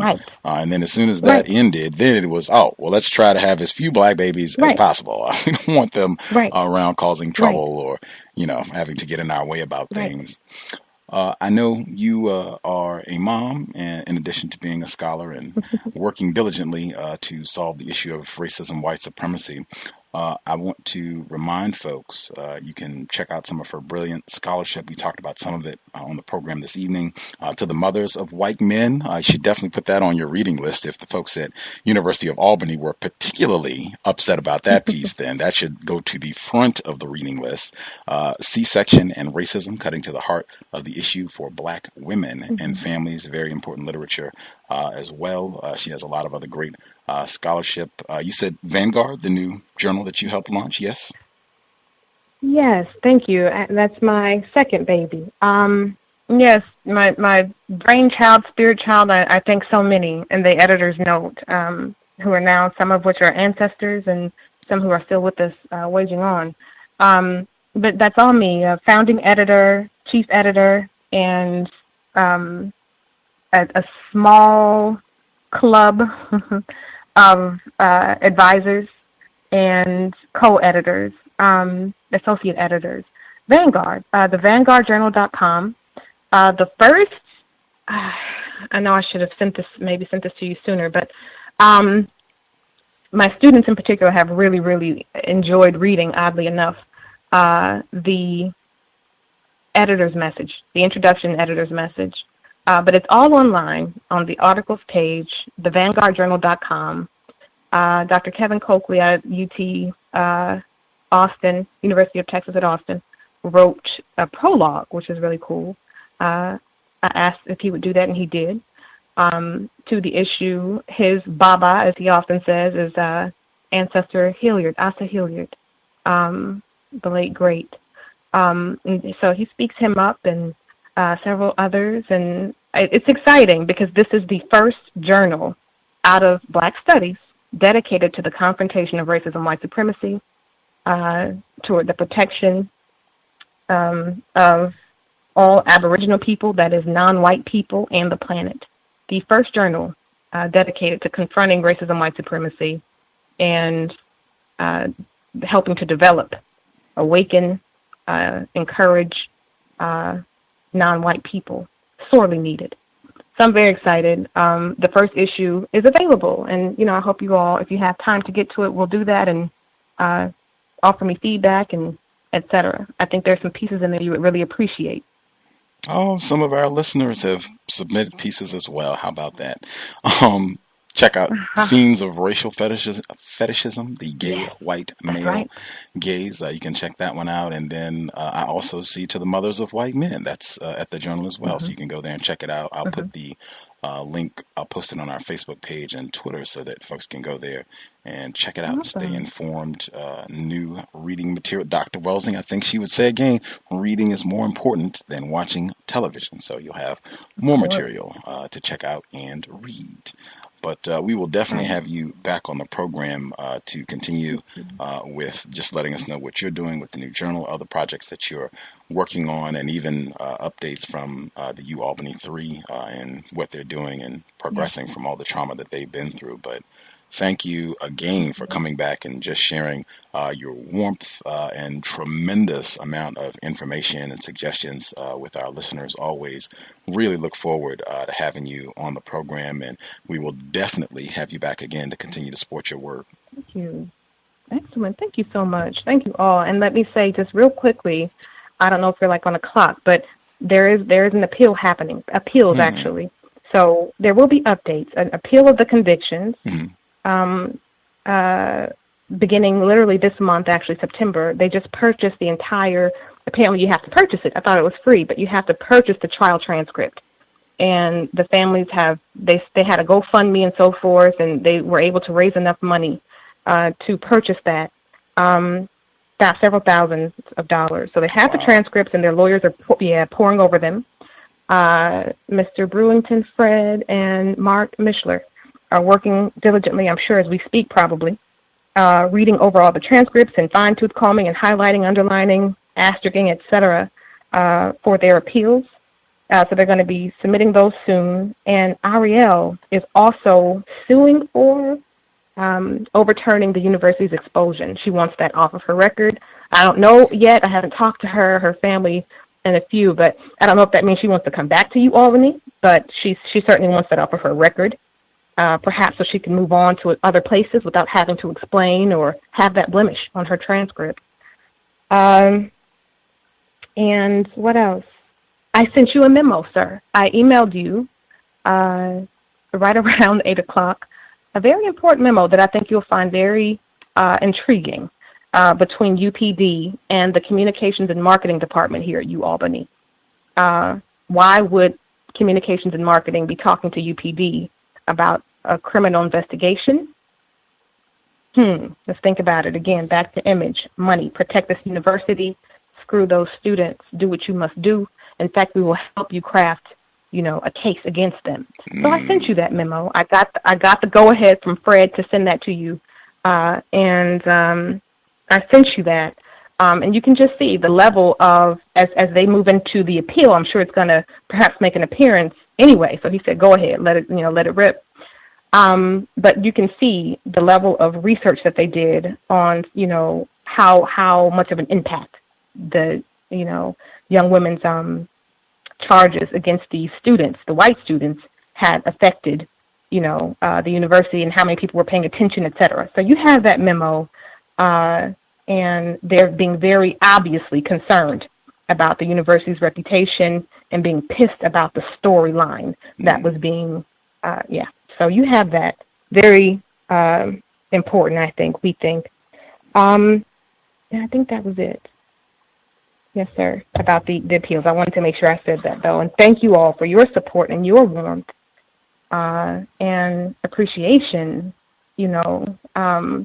for my work and what we must do. So I listen to you. I have a student I want to say, too. I'm very excited, a student who is of mixed race, who is an avid listener at this point of the tragic arrangements. And I'm so happy about that because I was very concerned about her when she came into the department. She literally said, I came in because I don't know anything about the black community, about black people, about my black self inside. And she is now a COWS, listener, and particularly that segment. And she's thinking about her mother and her own experiences. And yes, indeed. So I'm happy about that and want to thank you. That is hilarious. I'm glad. I hope it's been a constructive resource. But wow, that is Wowee. Racism, white supremacy, those tragic arrangements, they every time. Yes, indeed. Thomas in New York, did you have a quick question that you wanted to get in for Dr. Ani before we let her enjoy the rest of her evening? It's getting a little late on her. Yes, sir. I'm sorry, I was traveling.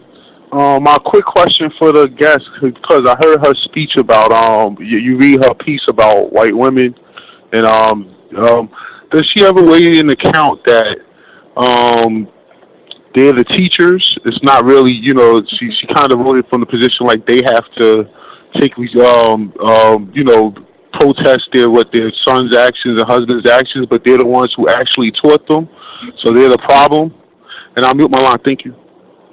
Mm-hmm. Thank you. Mr. Renegade, Gus, do you want to handle that, or should I respond? I think it was to you, ma'am. Feel free. Yes. Okay. Yes, indeed. Thank you for the question. Yes, I do. There are parts of that particular article, in fact, that I also make sure to address that point, that they are their people's, their nation's first teachers as mothers, right? Our children are the first to hear. They hear our voices, our heartbeats, our rhythms. They feed from our fluids, and I speak about that very intimately in the piece. And I try to leave no stone unturned in terms of talking about, from a biochemical level as well as a social level, the effect that white women have within the white family system. On all fronts. And, as co-builders, as I say, your position, as all of ours, is to learn to be a co-builder with, the men in your nation, right? And to be sisters to the women in your nation, et cetera, in raising a healthy, civilized white community. And so I don't... we spoke earlier. He said something about teaching. I think that's what he said. Not as far as teaching in the schools, but teaching their families, and that I definitely focus on that. I'm very pleased that Gus is writing, and as I said earlier, I read that. You sent me your article in the Atlanta Black Star, correct? Yes, ma'am. On #white women do it better. I remember reading that, and I was very happy to see, because I didn't pay as much or give as much attention to the socio-political aspects of white women in terms of their influence in the nation, not just on white kids, but on our kids too. Again, in the nation's schools, hospitals, as nurses, increasingly OBGYNs, I want to say that too, since you brought up the C-section article. Increasingly, white women have been very adamant, about leveling the playing field, at least for themselves, and being OBGYNs alongside white men. So we now, will be greeting more and more often, depending on where you live and how you're moving, white women in doctors' offices once we're pregnant and are going in for our prenatal visits and so forth. Again, do your very best. It's not hard. It's pretty simple. Live right. Stay away from alcohol and cigarettes and drugs and, marijuana included, because it's not real anymore. Okay? Just stay away from it all. Eat whole organic foods. Be healthy. And your baby will develop. Try to keep your stress level down. Meditate. Stay away from, I just have to say it that way, stay away from, particularly in this hour, white people as much as possible, to try, to avoid tragedies and, various offenses and assaults that we're more sensitive to when we're pregnant. It's not that hard to be healthy and to lead yourself, guide yourself into a healthy natural birth. That's a passion of mine. So, but yes, indeed. I hope maybe the caller, if the brother would look at the article, he could see more of what I wrote, because of course, Mr. Renegade just read a snippet tonight. So. The title of the article again, C-section and racism, cutting to the heart of the issue for black. Oh, well, he actually was talking about the article on white women, to the mothers of white women, him talking about them being the teachers. And that is at the Vanguard. I posted it on our Facebook page, thevanguardjournal.com. And if you go to the article section, you can check it out, download it, share it, do all of the above. Thank you for your patience and insight, Dr. Ani. We will certainly keep an eye on the appeal, your scholarship, and we will definitely be having you back on the program in the future. Get excellent rest for yourself and take great care of yourself, your family. We will definitely be speaking with you soon. Thank you, sir. I will do my best. And you do the same. I guess I can email you offline to see how you're doing. You do the same. Will do. Thank you. She was another one, Dr. Ani, who was concerned when I was going through my back struggles and wisdom teeth and the perils of the end of the summer of 2017. But that is all history now, moving forward, being healthy. But thank you for the concern, comfrey root, and we will definitely be in touch down the road, Dr. Ani. Take great care and have a great evening. Thank you, sir. You do the same. Yes, ma'am. Peace. Context of White Supremacy, back with us again. She was on the program first time right at the end of February this year, 2017. Dr. Amanishakete Ani, first time around, and then to have her back this evening was grand. I know a lot of listeners really appreciated her when she was on the first time, and I think she said it again tonight at the beginning of the program. Always a treat to have a non-white person who is less confused and courageous enough to speak honestly to the problem of racism, white supremacy. I think I said at the beginning of the program that I was going to get in a quick word about the protests, NFL protests, and what Donald Trump had to say. A quick word before we wrap. This is just a very brief sample, and actually, it's not even the protests and what have you per se.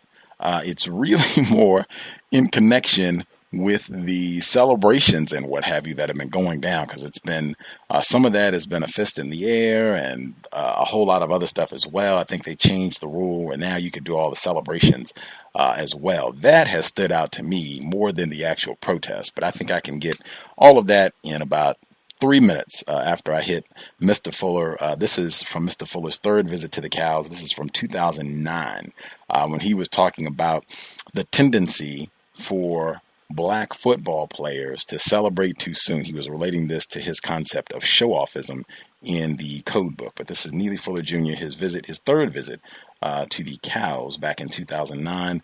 Really quick segment, and then I'll give a final word before we wrap things up. They're trying to solve the race problem. It takes a lot of time and energy and a lot of high-power thinking to do something constructive along those lines. But what we do is just trying to upstage each other. What we try to do when we do everything. It's called showing off. It's one of the show-offisms, trying to show how much we know to each other. We're not trying to show it to the rest of the world, because they can see to it that we don't know much of anything. That's why we're in the shape we're in. But we love to show off to each other, which is why I say you never should see a black person celebrating anything. We're not qualified. Never. I don't care what it is. We have no cause for celebration. But you take even the football players. I mean, the white people know it so much about us that they, make restrictions on it about the football game, even though people say it's just a game and all like that. But they are saying, that it sends even a deeper message. It goes to show you how primitive we are. Because the black guy, like I saw a black guy do that, a ball player, I forgot what team he's on, that was this year. I think I may have mentioned it to you before. I mentioned it to somebody. He's running down the field with his weaves and whatnot, trailing behind him. Struggling to be a man. Struggling to be recognized. That's what the weave's all about.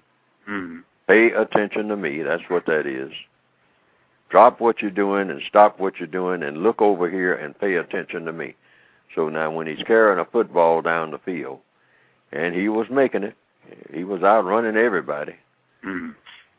And when he got near the end of the goal line, he could see the people jumping up and down, the ladies in their skirts and whatnot, the pep squad and whatnot, the cheering squad, they jumping up and down. And, he's grinning and running. And he ran into the end zone and ran out of the end zone, and jumped right into the crowd up there, like we do. But he threw the ball down before he got in the end zone. And the people were screaming and yelling, you idiot and whatnot, and he's still running and grinning because he wasn't aware that he threw the ball down. And that's the story of black people's lives in the modern day since they took the chains off. Too quick to celebrate and haven't done nothing but dropped the ball. In fact, threw it down. Concentrating on a celebration more than the accomplishment. And that's the story of our lives. Wow. Now, I saw that. I had given a description of that type of thing long before it happened, but this year it happened. I said, black people, we're the cheeringest people, we're the paradingest people. We want to take up the entire sidewalk so that everybody will see us more than anybody on earth, not to be doing nothing that warrants any attention at all. And we need to look at ourselves and say, hey, no more of this. Let the white people cheer. They got something to cheer about. We ain't cheering about nothing. We're in a pitiful state. In fact, we haven't even gotten started. We're not even at the starting line. Not to say nothing about it. We're not even in the stadium. Context of white supremacy. I think I can do this in 3 minutes. This is connected to the anthem protests and Donald Trump. Everything that I saw in terms of reports and highlights that I saw from the past 24 hours and the big to-do about football, again, racists are very good at directing our attention, getting us to pay attention to what they say is important and why. What I saw that stood out to me more than anything else over the past 24 hours and with yesterday's football action, they changed the rule about celebrations. It used to be they would call the NFL the no fun league. We're not going to have any more of people acting a fool. They score a touchdown and jumping and doing all the gyrating and everything. We're going to flag that. Not going to have that at all. Spike the ball and go sit down. Now they changed it this year. Now you can act a fool and do all this stuff. They said, I did hear, they give the referee discretion if they think it has gone overboard or is something disrespectful. Anyway, I didn't know that this had happened until yesterday with all the anthem thing that, oh yes, and they changed this rule. So one player, black guy, is running down, about to score a touchdown. He commences his celebration at about the 20-yard line and gets hit. The defender keeps running. He gets hit at the goal line, almost fumbles. Happened again. This is all yesterday. Happened again. Another black player. He threw exactly what Mr. Fuller said, and that was from 2009. Threw it down before he crossed the goal line. So ready to celebrate. And it was a fumble. It messed up the whole halftime because they had to take like 30 minutes to review and figure out who recovered and all this. It was just a huge disgrace. His team lost the points. And then Odell Beckham Jr., one of the most popular NFL players that they have. Black male. He has blonde highlights in his hair. Odell Beckham Jr. scores a touchdown and pretends to be a dog. He gets on all fours and pretends to urinate as a dog. Welsing moment. They go to interview him after the game. And he said, and they gave him a flag, 15-yard penalty for urinating like a dog. After the game, they talked to him about it, asked him, why would you do such a thing? Why would you imitate a dog urinating? And he says, because I'm a dog. Black self-respect has been annihilated. Dr. Welsing, I think, said that a number of times. Mr. Beckham, great player. He scored a second touchdown. The next time, he didn't urinate like a dog. The next time, he gave the Black Power salute at that point, I said, I'm done with all of this. I was never, I was never intoxicated, infatuated, swept up in all of the Colin Kaepernick hysteria last year. I've seen people sit for the national anthem before. I've done it myself. Jackie Robinson said that he didn't participate in the national anthem, and he was a World War II veteran. He put it in his autobiography. It was not shocking to me. It was not new.